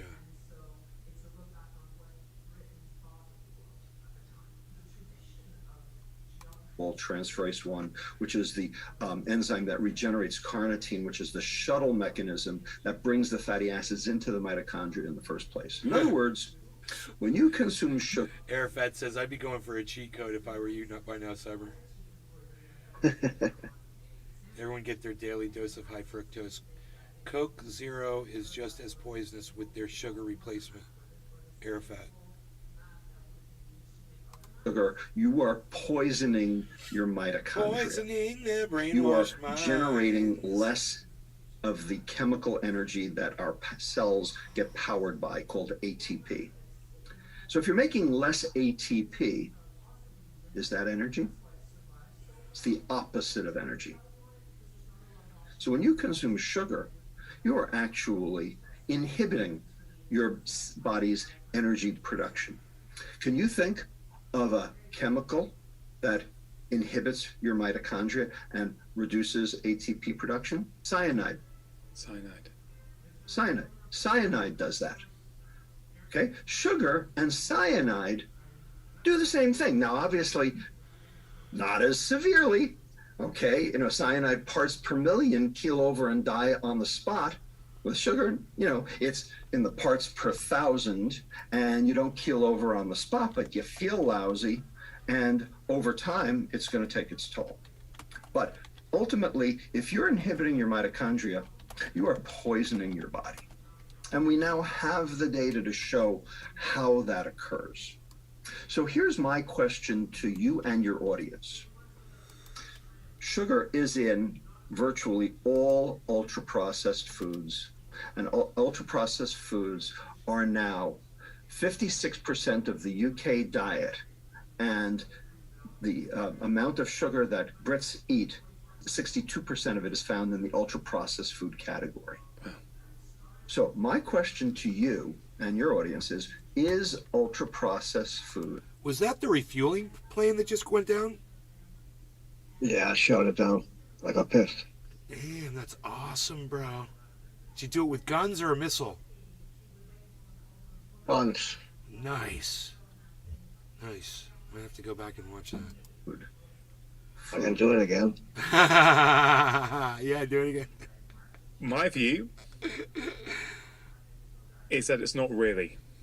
I would say no, but I know to many people that is super Missile lock on that controversial. motherfucker. Beep! I've got we're tone definitely Fox talk about. 2. But yeah, on a straight answer, I would say no. Depends on your definition, I guess, because it's energy. It's got some calories in it, which we consume. I bet they're like, what the hell is he doing? Oh my god! Mission failed. I love that. Mouth enable us on one level to sort of, I guess you're Well, saying dude, it's actually reduce. It looked like you were blacking out there for a second. Yeah, that's when you're pulling too much teeth. That's awesome, bro. That's fucking awesome. Reducing the energy production, the sugar within it anyway. But yeah, on one level, it sustains people and they can actually get on with their days, at least in the short term anyway. Well, you have to know what the definition of food is. So, if I had my Webster's dictionary right here, right now, You guys, in the UK probably don't use Webster's. You probably have something else. But if I pulled it off the shelf, it would say that the definition of food is the following, and I have no problem with this definition. Substrate that contributes to either the growth or burning of an organism. That's the definition. I have no problem with that definition. It's a fine definition. All right? Substrate that contributes to either the growth or burning of an organism. So, we've just talked about burning. Sugar does not contribute to the burning of an organism. It actually inhibits the burning of an organism. And Dr. Kevin Hall at the NIH did a study where he showed that when you give people ultra-processed food, they burn less and gain more weight when everything else is controlled for compared to the same diet in real food. Did this in 2019. So, ultra-processed food does not contribute to burning. So now let's go to growth. Does ultra-processed food contribute to growth? My colleague, Dr. Efrat Monsenigo Ornan, who is the chairman of the Department of Nutrition at Hebrew University, Jerusalem, just published 3 papers in Bone Research showing that ultra-processed food actually inhibits skeletal growth, inhibits the ability of bones to increase in length and in width. And in addition, we know from the Nutrinet Santé study and many other studies that, in fact, what sugar does is it feeds cancer cells. It hijacks growth. That's what I've always said. Oh, my God, dude. Bro, I never really knew that for sure. I'm just like, I bet cancer feeds off sugar. And, man, it's true. I didn't know that. Wow, man. Holy shit. Sugar doesn't contribute to burning, inhibits it. Doesn't contribute to growth, inhibits it, or hijacks it. So I pose the question to you again, Ranga. Is ultra-processed food food? I'll go with my original answer, which is no. That is right. It is no. Ding, ding. That's right. But the point is that the food industry, refuses to poison. go there. It's not food. The populace refuses. It's not to nourishing go there. your body. The It's governments refuse to go there. And you and I are both interested in mitigating chronic disease. And you are right. If you get people on a real food diet, you can mitigate virtually any and all of their chronic diseases. I completely agree. You gave a TEDx talk basically saying you can basically take away somebody's chronic disease. I used to do that in my clinic, when I was practicing routinely. Yeah. But only if they changed the food. Man. And if they did. This is what my doctor used to tell me. He's like, I'll tell you what you have to eliminate in your diet. You have to eliminate sugar and red meat. He said, if you're eating a lot of both of those things, and I was at the time, he's like, you've got to I was eating so much sugar. I was putting on so much weight. It's when I was with my girlfriend who was cooking for me every night out there in California, and it was very full of sugar and very unhealthy, and we both got sick. Didn't change the food. No amount of. She ended up getting cancer and dying. She consumed a shit ton of Pepsi every day. Josh G. I hope this man stays protected. Always the real ones who have. I always said it was Josh G. Pepsi that gave accidents. Donna fucking cancer. It was fucking Pepsi, dude. Fuck the Pepsi company. Medicine I threw at them could make a difference. Yeah, I mean, what strikes They got me her totally addicted to that.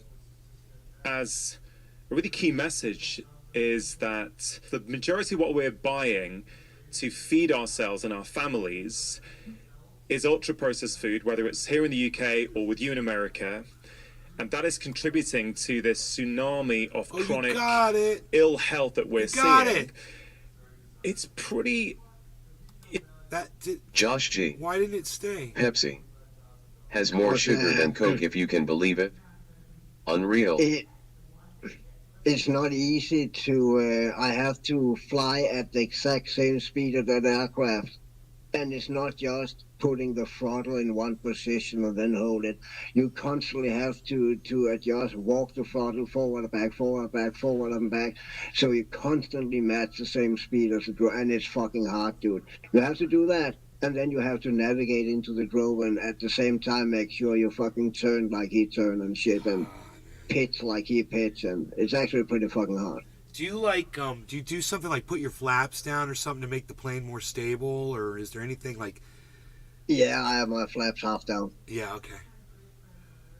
You know, it's pretty alarming, but what I think is so key, Rob, for me is that it's so normalized now. Like, it's the norm everywhere, schools, hospitals. In fact, if you want to go down the real food route, you almost feel like a bit of a, like, you know, if you try and do it with your kids, you actually become a social outcast in some ways. It's, you're a pariah. And I think this is the problem. It's the norm. We've moved so far away from what we used to do. In fact, maybe this is a good time for you to explain what you used to do when you were 8 years old, because I believe you had a granddad who lived in Brooklyn. And every Saturday you would do something which I think beautifully illustrates this point. That's right. So, yeah, bottom line is I completely agree with you. What we've done is we've normalized it. Once upon a time, it was actually not normal to eat ultra-processed food, and today it is normal. And I remember when that happened because it happened to me. It happened to me in two ways. So on Saturday afternoons, my family would go visit my grandparents who lived about, 8 miles away in Brooklyn. And my grandfather would walk me down to the corner grocery store to buy a comic book and a 6.5-ounce bottle of Coca-Cola. And I remember, pretty much every Saturday afternoon. And that was the big treat, the comic book and the Coca-Cola. That was on Ocean Avenue and Avenue N in Brooklyn. That's how you get addicted. The fact is that was once a week, and it was 6.5 ounces. Right? Today, children are consuming about, I think, 35 ounces a day, median. So they are getting about 6 times the amount of sugar that I did from that one Coke, and they're doing it every day. We're producing a generation of poisoned, toxic people. They're all going to just drop dead at early ages. They're all going to have cancer. Our hospitals are going to be overrun. Instead of once a week.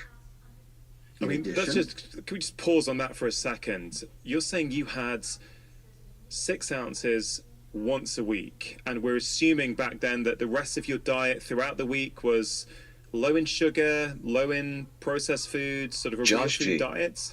And I bet the Coke didn't have as much sugar back then. To the Googles. And so I ate a lot of Swanson TV dinners when they first came out. There had to be and I remember when they came out around 1964. Those were good. The fried chicken, the Salisbury steak. I hated that Salisbury steak.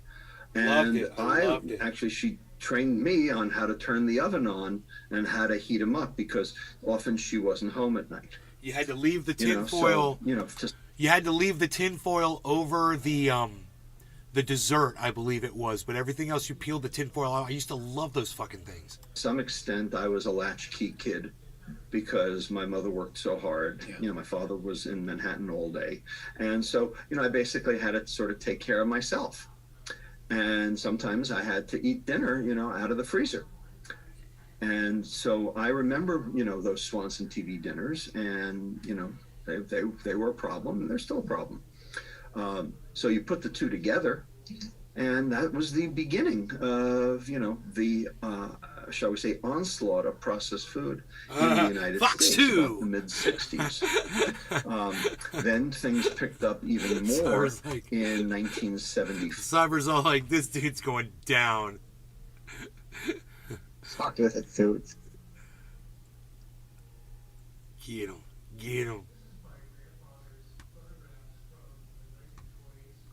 You're like, what is he doing back there? Oh my God, he's trying to kill us. Hey, well, maybe you should have flown your plane in a straight goddamn line when you saw he was trying to fuel up, you assholes. See ya. Hate to be ya. I wonder if you see anybody eject out of that. Oh, yeah, they do. They do. Oh, that's crazy. Go strafe those motherfuckers. Wouldn't that be funny? Kill them while they're in the parachute. I don't know if we can find them again, but they jump out. They jump out. That's hilarious. I can show you. Hold on. Show you. That's hilarious. That's so funny. There's really people in there. Josh G. says sugar amount has remained the same, however they switched from dextrose to high fructose corn syrup. Check, look for the parachutes. Okay. If I can hit him. Oh yeah, it's There they go. There they go. Oh, that was awesome, bro. Holy shit! 3 of them, 4. 4 lives you've just destroyed. You've been over the Pacific to be shark bait.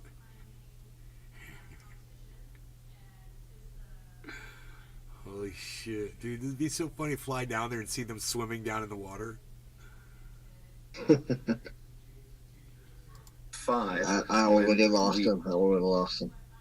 He started substituting You need to drop a flare on their ass. high fructose corn syrup for sucrose because it was half as expensive and it was homegrown.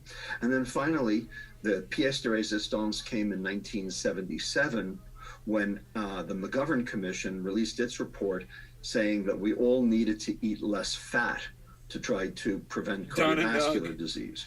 Well, when you take the fat out of food, it tastes like cardboard. And so what did the food industry do? It basically replaced the fat with sugar. That's why we ended up with Entenmann's fat-free cakes and the like.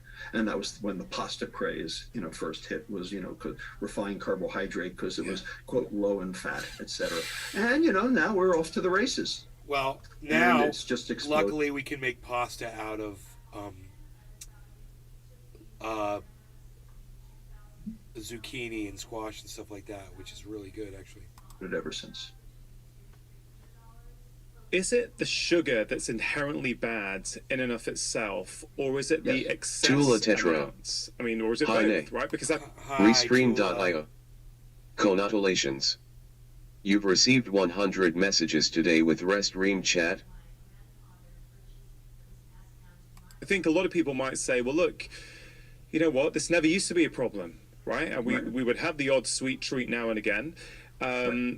But so, and actually, there's quite a few prominent scientists, as you're well aware, Rob, who say actually sugar's not a problem. Sugar's actually completely fine. Yeah, we're working on it.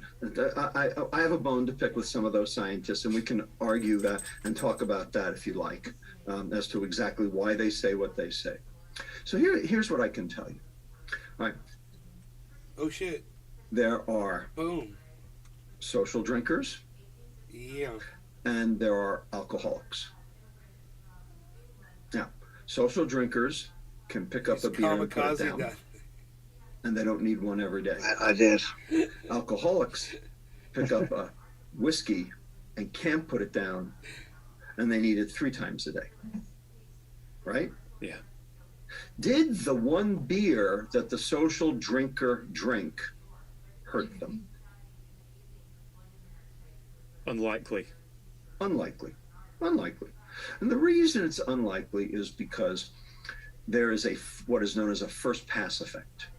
You drink the alcohol in the beer. First of all, it's very low percentage, right? It's only about 3.6% in a beer, all right? And that is about 60 calories worth of alcohol. And what happens is that the first pass effect, the stomach and intestine metabolize that alcohol before any of it ever gets to the liver.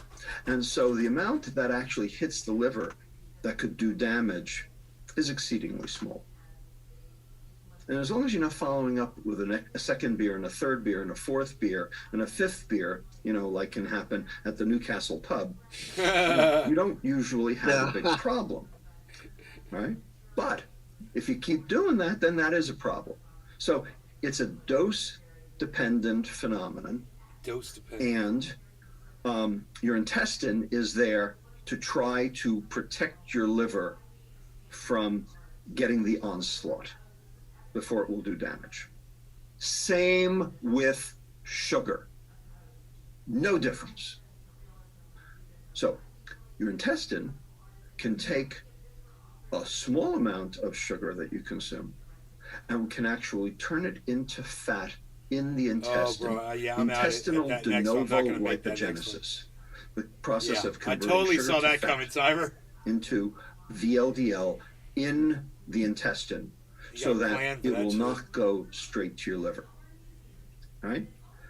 And about 10% of an initial sugar bolus will undergo intestinal DNL and therefore be diverted away from the liver and into the bloodstream as VLDL. Now, that VLDL is not great for you because it could ultimately cause heart disease, but it's protecting the liver. But if you consume past your intestine's capacity to do that, now the rest of it's going to end up in your liver. And the problem with sugar in the liver is exactly the same as the problem of alcohol in the liver, because it causes the exact same processes.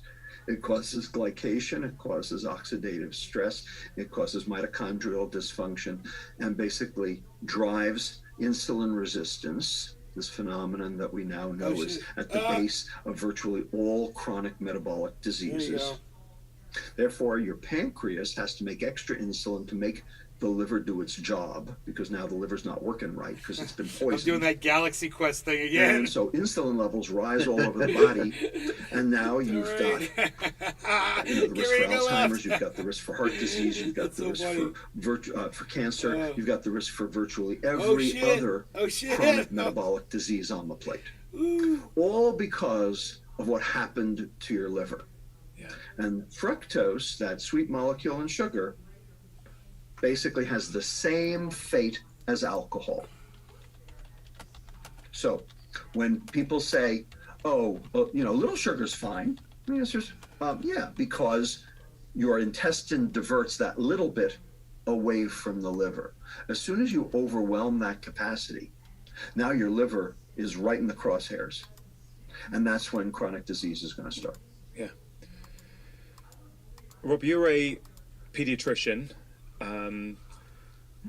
I've seen videos of you talking with passion about this exact topic maybe 15 years ago, still online. Something like that.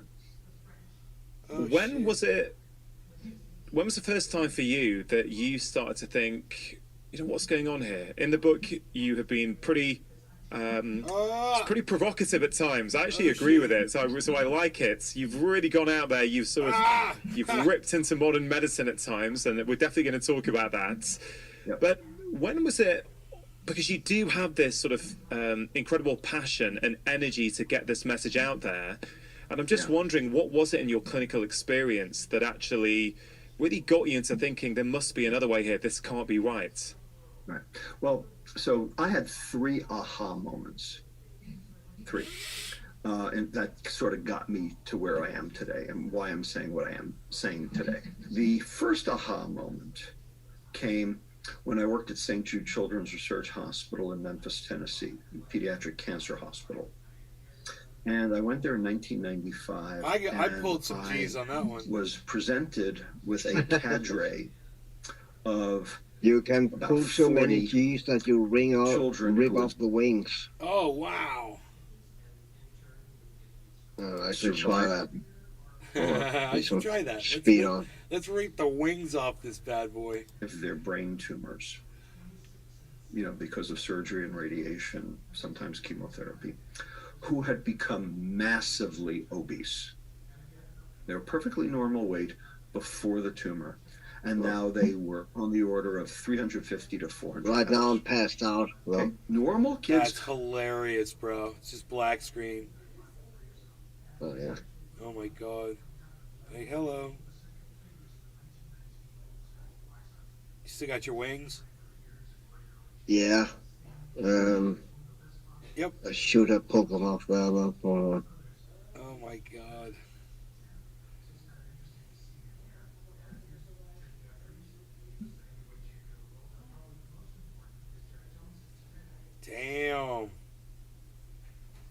Damn, total blackout. Oh, I don't know why I don't do it here. Usually when Oh, You ripped the wings off that. Now you rip the wings off. I did. Usually when you pull over 12 Gs, I believe, when you rip the wings off. And you can do, normally there's a feature on the plane where you don't, if you just pull back in the joystick, normally don't do it. The joystick has something called a paddle switch. The real plane have that also. When you hit that, you override the fly-by-wire system, the safety of the fly-by-wire system, so you can push the plane up to 12 Gs. But the plane is not built for that, so in some cases it will literally rip the wings off the plane. For the tumor, and now massively obese. And there's a name for this. It's called hypothalamic obesity. It was first written about, or first described in 1901 by Freilich and Babinski, two of the greats of international neurology. And I had all these kids with hypothalamic obesity that I had to take care of. And how do you get them to lose weight? How do you get them to get better? And it had been shown previously that diet and exercise is useless. In fact, George Bray, the father of obesity research in America, in 1975, had taken 8 of these kids on his ward and fed them 500 calories a day for a month. What do you think their weight did? Well, you would expect it came down, but I suspect in this case it probably didn't. It went up. Yeah. Okay, 500 calories a day, and their weight went up. How does that happen? The answer is it happens because they were burning it slower than they were taking it in. Because their metabolism of calories had actually come to a virtual standstill. So even 500 calories a day was too much. When these kids have no energy, they sit on a couch, they're not interested in anything. The parents would actually complain that that was the worst thing about this. They'd say, this is double jeopardy. My kid has, survived the tumor only to succumb to the therapy because my kid is a lump on a log and he's lost interest in everything. He's lost interest in school. He's lost interest in life. He's lost interest in activity. He's lost interest in friends. He's lost interest in everything. All he wants to do is sit and sleep. And it might just be sugar that's doing it. All these kids that are sitting and they're so miserable. And they talk about how miserable they are, and they call themselves incels and all that shit. I wonder how much sugar they're consuming, and I wonder how much of a part. It seems like that's all of it. If they would cut out the sugar, man, it seems like, according to what this guy's saying, man, they would get their lust for life back, So I went to the literature and I said, the other thing was that this was exactly when the hormone leptin had been discovered. Leptin was discovered in 1994. And I was prepared for that discovery because I worked at Rockefeller University with the guys who discovered it. Jeff Friedman and Rudy Leibel. Okay, we were all the MDs at Rockefeller University all, had to take call in the hospital together. So we were always trading, call dates and everything. So everybody knew what everybody else was doing. So I knew that they were trying to clone this, this hormone, out of these mice. And so when they did in 1994, I was very prepared for it. So I moved to St. Jude and I had these kids. And it's what am I going to do for them? And I postulated right then that these kids must have leptin resistance. These kids can't see their leptin. And the reason is because their hypothalamus is dead, because we killed it because of the tumor or the surgery or the radiation. And so because they can't see their leptin, their brain thinks they're starving.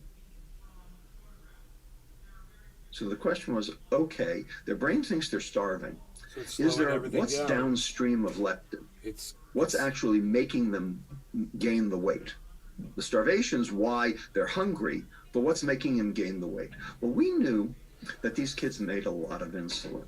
And we knew that there's this animal model of damaging the hypothalamus, and they put out enormous amounts of insulin. And you could actually stop that by cutting the vagus nerve.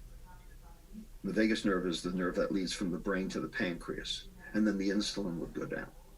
So I said, well, I can't cut their vagus nerve. I'm not a surgeon, and that's a little drastic. But what if I gave them a medicine that suppressed their insulin release? And so we gave them a drug called octreotide, a drug that is used by endocrinologists to usually suppress growth hormone release, but it also suppresses insulin release. So we repurposed it, and we gave it to these kids, and lo and behold, they started losing weight. And they couldn't lose weight before. George Bray showed they gained weight, but they were losing weight. And something even more remarkable happened.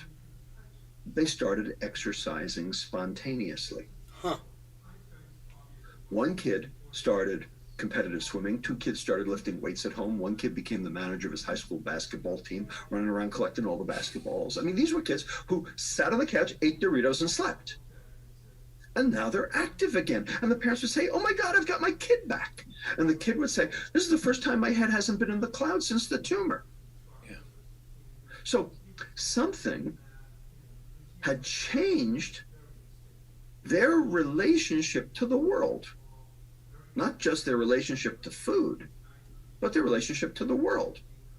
So we said, this is very interesting. So we did a double-blind placebo-controlled trial, and this time built a quality of life measure into the protocol. And sure enough, the lower we got the insulin with the drug, not only the more weight they lost, but the more active they were. So what this did, the reason why this is so important, and the reason I'm spending so much time on it, Ranga, is because this turns the first law of thermodynamics on its head. Because the standard interpretation of the first law goes like this. The first law is, the total energy inside a closed system remains constant. Energy can neither be created nor destroyed, just shifted around. Okay. The standard interpretation that we learn in medical school, and what the general public learns, is if you eat it, you better burn it, or you're going to store it. Right. In which case, the storing part, that's what I think it the was fat bread. gain, Right. is secondary to the primary problems, which are the eating and the burning, the gluttony and the sloth. Therefore, the weight gain is secondary to the gluttony and the sloth. Therefore, it's about behavior. Fix the behavior, fix the weight. What we showed in these kids was it's exactly the opposite. Turn it around. Fix the weight, fix the behavior. What we showed was if you're going to store it, that is a high insulin level leading to obligate weight gain, and you expect to burn it, that is normal energy expenditure for normal quality of life, because energy expenditure and quality of life are synonyms for each other, then you're going to have to eat it. And now the storage is primary and the behaviors are secondary. The gluttony and sloth are actually because of leptin resistance. So we get sick first, and then the weight comes afterwards. That's right. We get sick first, and the weight is secondary. That's exactly right. So this is, monumental. This is huge. But of course, it goes against everything that we are taught, and it goes against everything that, doctors routinely believe. But this was my first aha moment. My second aha moment came in 2006. So I realized that insulin was the bad guy, and we started then changing what we did in clinic. Instead of worrying about weight, we worried about insulin. We said, get the insulin down any way you can. And that's what my clinic became. It became an insulin reduction clinic. Was this based on every patient, I wonder, or was this people who had something going on diabetically or something? It wasn't a weight loss clinic. It was an insulin reduction clinic. And when we got the insulin down, then they lost weight. So in 2006, I was asked to give a talk at the NIH, okay, specifically the National Institute of Environmental Health Sciences in Research Triangle Park, North Carolina. They were having their 100th anniversary of public health. And it was a 2-day symposium. The first day was on their successes, like lead poisoning and pollution. How can I naturally lower my insulin levels?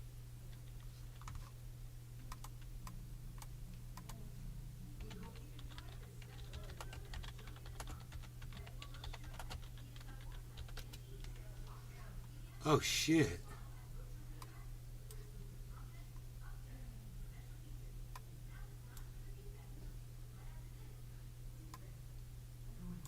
"14 ways to lower your insulin levels." Number 1, follow a lower carb eating plan. Which I've already started doing. I'm eating less bread. Trying to eat less sugar. 2, consider supplementing with apple cider vinegar. Who the fuck? Somebody came in here and said that. Johnny's military service. Carnivore diet.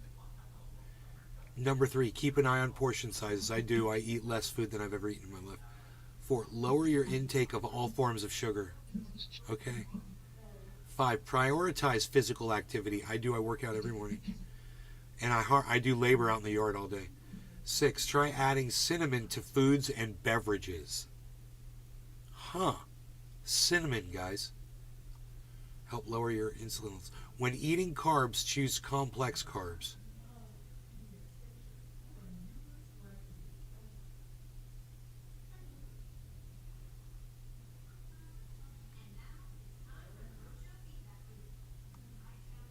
Cereal with added sugar, highly processed foods, white rice, refined carbs.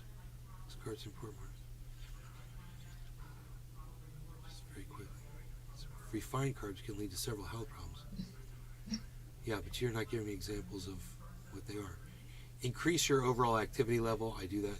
Consider intermittent fasting. I do a little bit of that every once in a while. Intermittent fasting, an eating plan where you have set hours for eating and set hours for fasting during a 24-hour period, has been popping up in headlines. May help reduce insulin levels as effectively as or more effectively than daily calorie restriction. So doing a little fasting and increase soluble fiber intake.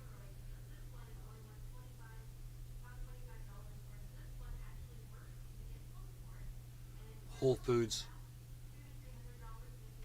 So consume more whole foods. Concentrate on weight loss if advised. I'm trying to lose weight, but I'm kind of stuck at 185.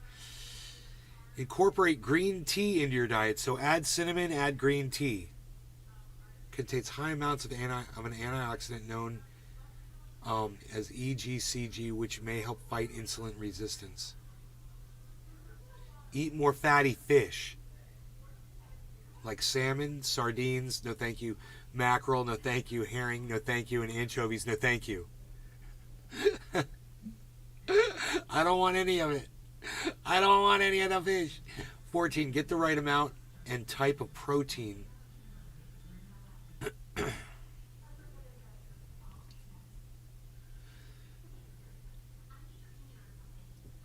People living with obesity had lower insulin levels after consuming a high protein breakfast compared with a low protein. Hoot and howl. I choose death. I choose bacon or I choose death, bro.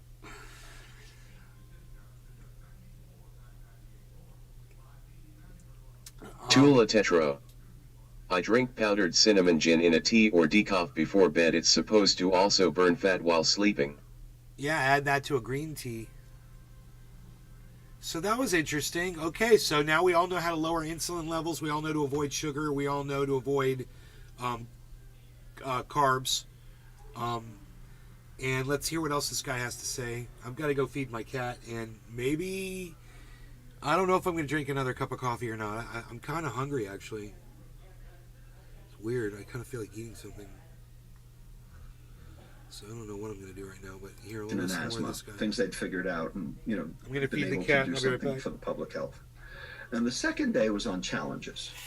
And the morning was going to be obesity, metabolic syndrome, and the afternoon was going to be ADD and autism. Okay? So they asked me to give a talk. What do you think is the single most important environmental exposure that leads to obesity and metabolic syndrome? And I figured that they probably figured I was going to, give a talk about some, like BPA or some other, environmental, toxicant, that's in the water or in the air or, something like that. And I thought to myself, how am I going to, make this worthwhile? And I thought to myself, all right, wait a second. Let's go backwards here. Children today get 2 diseases they never got before: type 2 diabetes and fatty liver disease. Those 2. Children never got those before. Now, lots of kids get them. All right? So, I looked up type 2 diabetes and fatty liver disease, and of course, I know a lot about both of them, but I very specifically looked for origins and causation. It turns out that in the old days, back in the 1970s, before this pandemic of chronic disease started, both those diseases were the diseases of alcohol. Type 2 diabetes and fatty liver disease were the diseases of alcohol. But kids don't drink alcohol. So I said, all right, is there something they're exposed to that's like alcohol? So I opened up my Leninger, biochemistry textbook from 1974, sitting at this table that I'm at right now. And I said, what the hell is like alcohol? And there it was. It stared me right in the friggin' face, right off the page from 1974. And the answer was fructose. Fructose and alcohol are metabolized virtually identically. And it makes sense that that would be the case, because after all, where do you get alcohol from? Fermentation of fructose. It's called wine. Yeah. We do it in Napa and Sonoma every day. Okay, the big difference between fructose and alcohol is that for alcohol, the yeast does the first step of metabolism called glycolysis. For fructose, we do our own first step of metabolism. But after that, what the mitochondria see are exactly the same. It's acetyl-CoA. It's just a question of which was the substrate. Was it the ethanol or was it the fructose? But ultimately, they end up with the same fate. So it's very clear, all of a sudden, right, looking at that right there, that this is the substrate that is driving both the type 2 diabetes and the fatty liver disease. So I put together a talk, and I went to North Carolina, and I said, this is what I think's going on, and here's why. There's an owl in the backyard hunting, pulling moles out of the ground. It just got one. It's up in the tree right there now. Half-hour talk. And then there was the bathroom break. And, I got my applause, and then everyone left the room. And they didn't come back. I'm standing there at the podium talking with, this person, that person. And no one's coming back for the next session. Chris Rakepick. And then I had to use the bathroom. Long live so Florida. I went out. Hi, Chris. How's it going? You came over here to walk my dog for me. Now you gotta come inside, play some of that Xbox GTA 5. I got that new GTA 5. And I actually got tackled in the friggin' bathroom of the NIH by a bunch of crazed toxicologists screaming at me saying, oh my God, you're right. This makes perfect sense. This is the toxin. You have to tell everyone about this. I guess I'm still doing it. Nobody's listening. I guess you still Chris are. Rakepick. So Anyone have any candy? Toxicologists went berserk. Might be true. And then that was the second aha. And then the third aha We'll be back to the conversation in just a moment. Now, many of us struggle to find time to eat all of these incredible whole foods. That's why I'm a big fan of good quality whole food supplements like this one that's been in my own life for over 3 years now. Chris Rakepick, It contains over Jenny 70 Craig, Can you believe this guy's here pushing fucking bullshit on people? It's so funny. 25 whole food source ingredients, vitamins, minerals, pre got and vitamins. probiotics. It's got and the it can help us support vitamins. our energy, focus, digestion, Tula Tetra. immune system. And Your Flexible dog Greens shook give his my ear. audience a fantastic offer. 1 year's free supply of vitamin D and 5 free travel packs with your first order. You can see all the details at athleticgreens.com/live more or simply click on the link below. Now, back to the That was conversation. a paid It advertisement. was not even my aha. It was my colleague's aha, but I adopted it. So we got very interested in sugar here at UCSF after that. We actually have a group of us we call the Sugar Hill Gang. They're actually referenced in the book here. But my colleagues, Kristen Carnes, Chris Rakepick. Stan Glantz, My dog would hustle me from all his food. paper trail of the food industry back in the 1960s and found the actual paper trail that showed that the food industry paid off scientists to exonerate sugar and figure saturated fat as the bad guy. Can you believe that?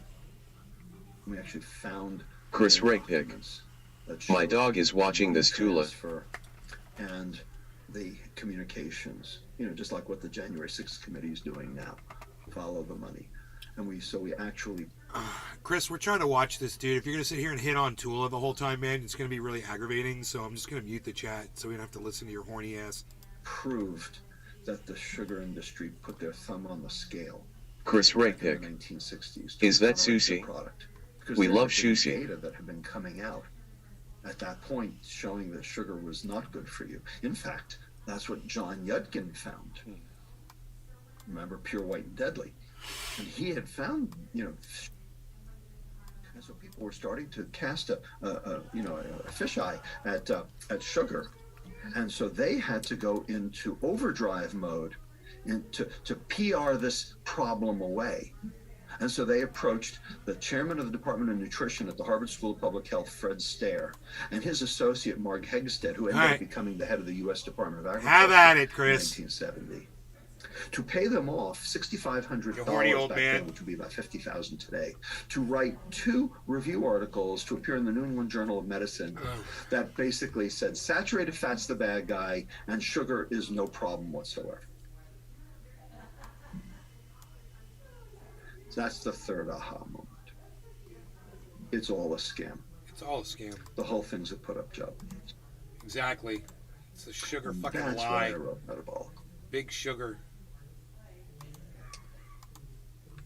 Sugar and alcohol. I don't think people commonly Associate them. would put the two things together. It's People, I interesting. think, Joe Public, I think would think, okay, alcohol, I know if I drink too much, it's not good for me, it's going to cause problems with my liver. I think there's that understanding, and if I drink a little bit, have some days off a week, the odd glass of wine here and there is probably not going to be too bad for me. I think is what most people tend to think. That's true. And if that were the case, that would be true. And that's true for about the 40% of Americans who are social drinkers. 40% of teetotalers don't touch the stuff. Okay. 40% of social drinkers can pick up a beer, put it down like me. Okay. But 10% are binge drinkers and 10% are hardcore alcoholics. So when he says, okay, he reminds me of that South Park guy. But I don't think people think... Okay, boys. Oh, no. That's from Beavis and Butthead. It's their teacher. Okay, boys. Okay. Think of sugar in Butthead. Okay. Butthead, you're going to have to settle down, okay? Same way in terms of what it does for the liver. Okay. And I think that's a really, eye-opening comparison for a lot of people. The other thing you said, which I think really beautifully ties into the start of this conversation, is that you started They were just running talking an about, insulin... that was one of the things they mentioned, Chris, is apple cider vinegar is good for lowering insulin levels. in reduction clinic. Right. And like you, I'm very passionate in root causes, and this Right. idea that we've labeled all these so-called separate diseases. We get taught about them at medical school as though they're all separate entities. For this disease, you take this drug and you have this sort of treatment, and we look at that downstream pathology, don't we? But you mentioned mitochondria at the start in terms of what sugar or excess sugar can do to mitochondria, and that, mitochondrial dysfunction sits at the heart of so many different conditions, but also insulin resistance, right? So that insulin resistance, that insulin lowering clinic actually would probably, depending on who was coming in, and I appreciate you're a pediatrician, but if all of us as doctors ran insulin reduction clinics, we would get rid of 75% of the chronic disease in America and in the world. Exactly. It's that root cause again, isn't it? Yeah, absolutely. I completely agree, which is what I'm trying to, bring to, medicine.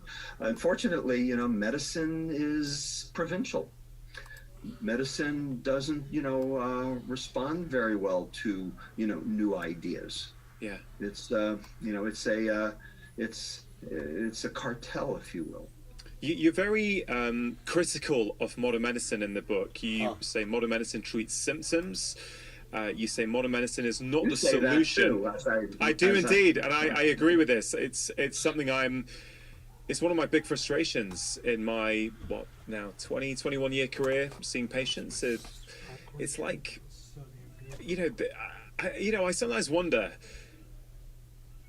if doctors honestly ask themselves sometimes at the end of their day, and obviously it depends where you work. I'm not talking about intensive care. I'm talking about, chronic patients that. And I did this once, Rob. I did this in general practice once. I asked myself at the end of the day, how many patients do you honestly think you've really helped today?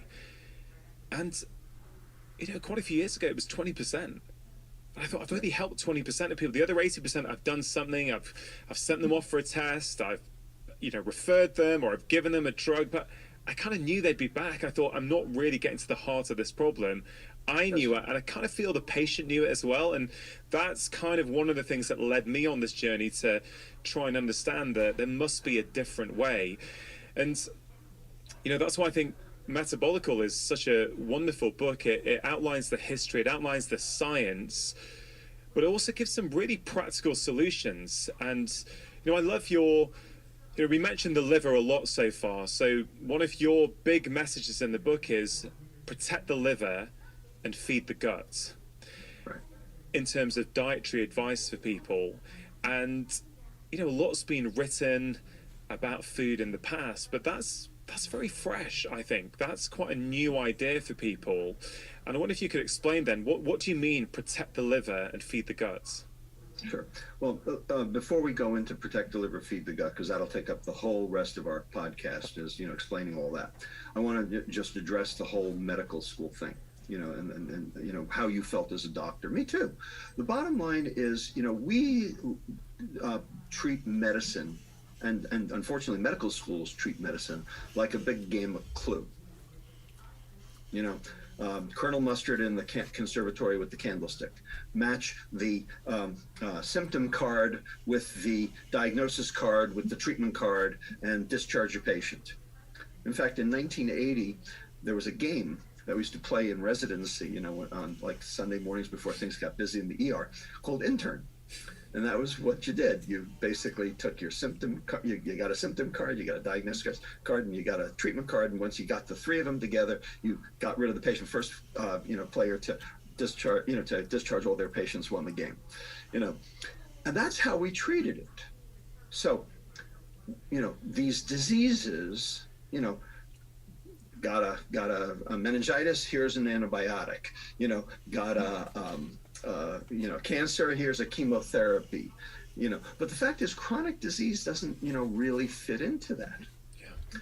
There are 8, count them, 8 chronic diseases that have completely taken over modern medicine. 8, and here they are: heart disease, type 2 diabetes, hypertension, dyslipidemia, cardiovascular disease, cancer, dementia, fatty liver disease, polycystic ovarian disease. Those 8. Those 8 now account together for 75% of all healthcare costs. and none of them have a cure. How convenient. None of them even have a treatment. What? But they all have a prevention. Huh. We're not preventing it. We're handing out, The poison. statins or, oral hypoglycemics or, antihypertensives, like candy. But that's treating the symptoms, the manifestations of the disease, not actually treating the cause. And the reason is because those diseases are not really the diseases. What's going on underneath to cause all 8 of those diseases are exactly the same. They're just in different organs. And here are the 8 things that I outline in the book, what I call the diseases that are not diseases. I call them the hateful 8. Huh. And here they are. The hateful 8. And these are things that people don't know because they don't have ICD-11 codes. And doctors don't know what to do about them, so they don't even mention them. So no one's ever heard of them. And they didn't learn them in medical school either. Right. So here they are, 8. Number 1, glycation. Number 2, oxidative stress. Number 3, mitochondrial dysfunction. Number 4, insulin resistance. Number 5, membrane instability. Number 6, inflammation. Number 7, methylation. Number 8, autophagy. Now, these are all normal phenomena that happen, but they can be speeded up or slowed down by what you eat. And it turns out when you have control over all 8 of those things, you will be 110 playing tennis. When you 110. don't have control I don't see that those 8 happening. things, you will be 40 years old in a wheelchair with 2 stumps on dialysis waiting for your next stroke. God. And of course, everything in between. So those are the choices. I've lost a lot Those of are friends. the options. And because none of those 8 Lost them to obesity, to diabetes, to not taking care of themselves. the hateful 8 that I just mentioned, Drug none overdoses. of them have a cure. None of them even have a treatment. They only have a prevention. We're not preventing anything. And that's why you felt like you were not helping any of your patients, because you weren't addressing Hey, those you're in the age 8 64. root causes. Yep. Oh yeah. It's glitchy.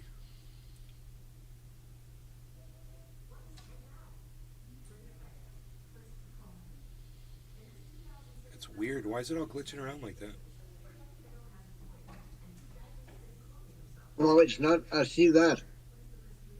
It's not doing that on my screen, though. I see that on your screen. Oh, That's that's weird. so weird.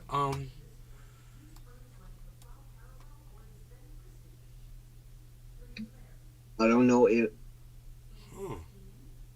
that is weird. Report problem. I've got no controls.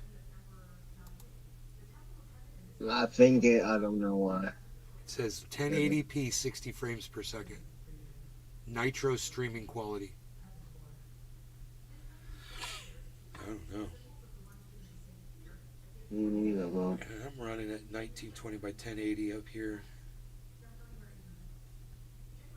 My output at 60 frames per second, so it matches. It's almost like the hertz is different.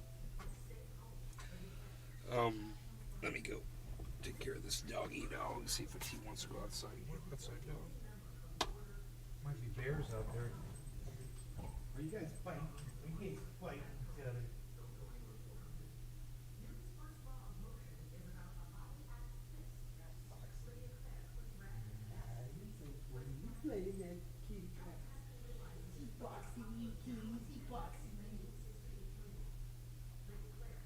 Hey, don't. Right, running, I just fed you.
Sorry I was gone for so long. I took the dog all the way around the house.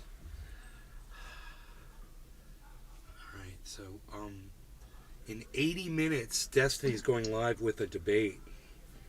But I don't think it's really going to be any kind of a debate that interests me, because I'm looking at the people that he's debating, and they just strike me as a group of people that I'm really not interested in listening to.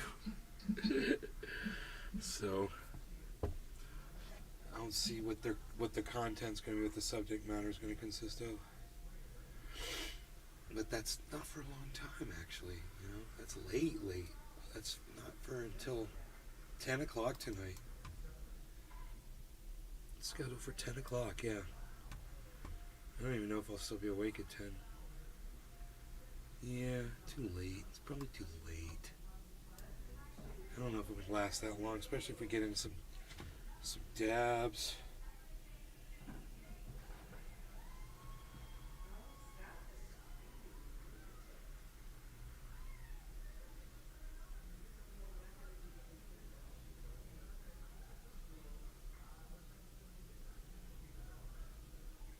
Whoa.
The fuck, dude?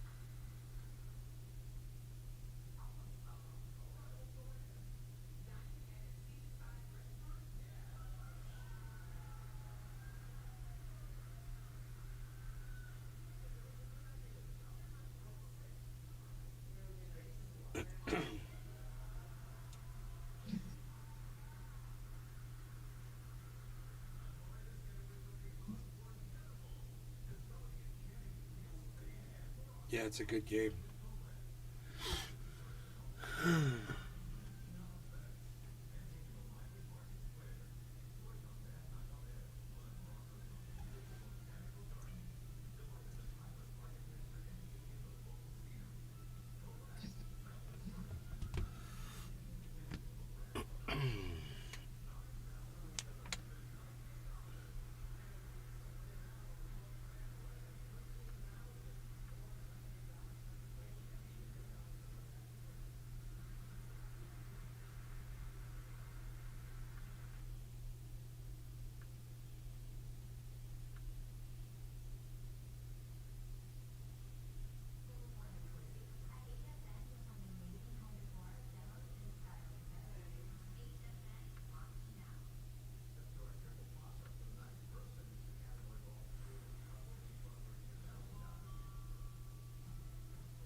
Are we on a smoke? Yeah. I'll have to jump off. I think it's starting to get a headache, man. Oh, fuck that. Hate that Get shit. I will.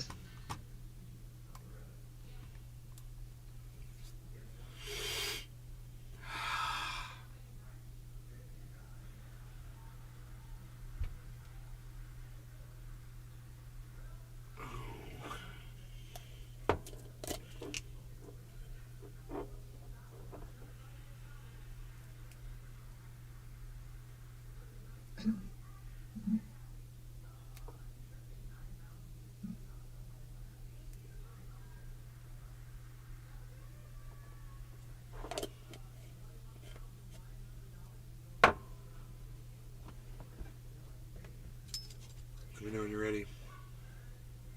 Yeah, I am almost there.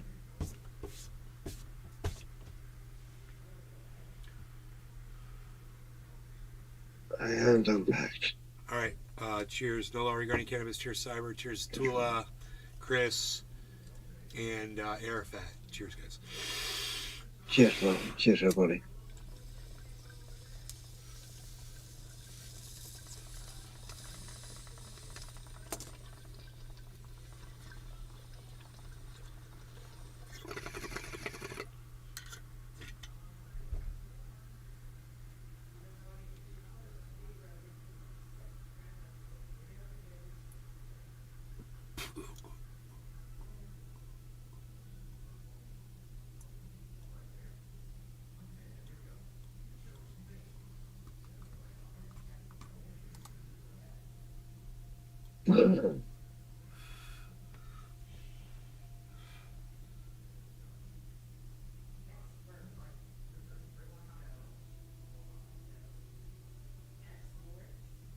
Well, I will see you tomorrow. All right, man. Feel better. Thank you, thank you. Uh-huh. Good night, everybody, and good night, bro.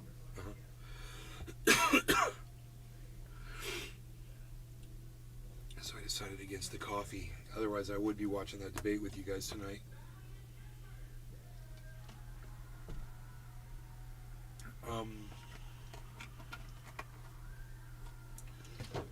The debate starts in an hour and 10 minutes.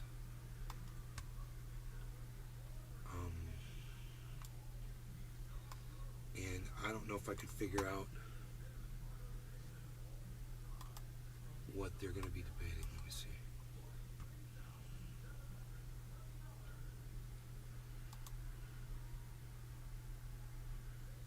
If you super chat $100, YouTube takes $30.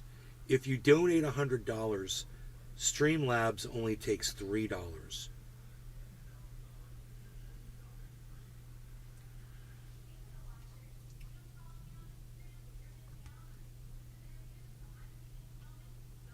Dating talk. What channel is this? Whatever is the channel. And we are live. Welcome to the Whatever Dating Talk podcast. Thank you for tuning in tonight. Dating talk? Oh, yeah. Totally not going to be watching that. Okay. Gotcha. Cool. Gotcha. Yeah. Talk to a bunch of fucking kids that know absolutely nothing about dating. No thanks. I'm sure they're going to have a great talk.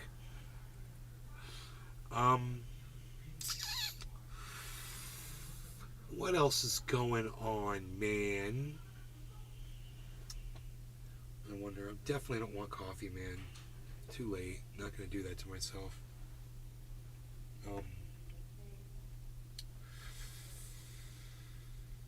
Nothing else really going on.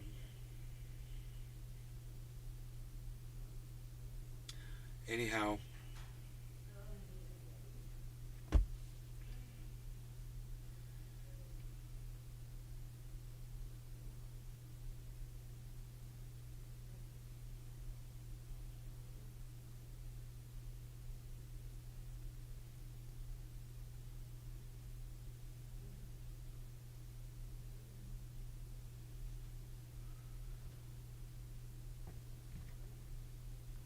Oh, cool. I was waiting for that.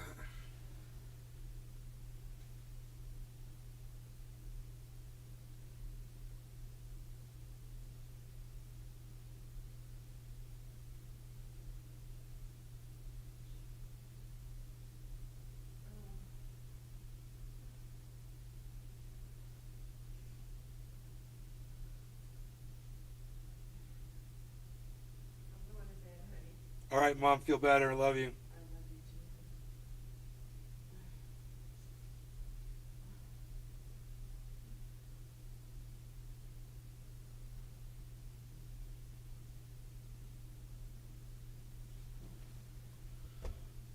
Any of you going to talk to me at all?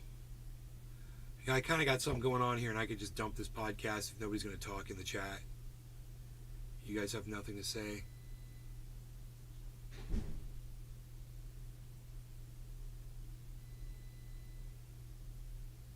Nobody has anything to say. Tula says yes. You can dump me like a high school girlfriend, says Hoot and Hell.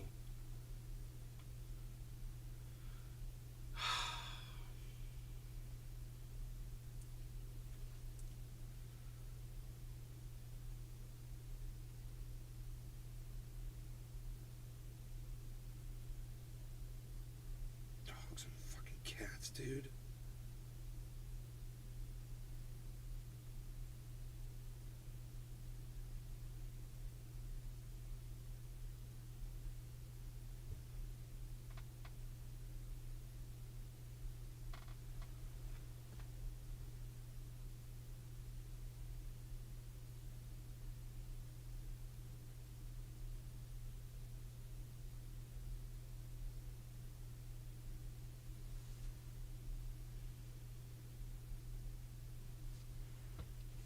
All right. Wish you guys could talk. I'm going to end my show. I'm going to take care of some bullshit. All right. You guys take care. All right, Tula. Take care, honey. You guys take care. I wish you guys were more exciting. I really do. I'd stay and hang out. But you guys won't talk to me, so bye.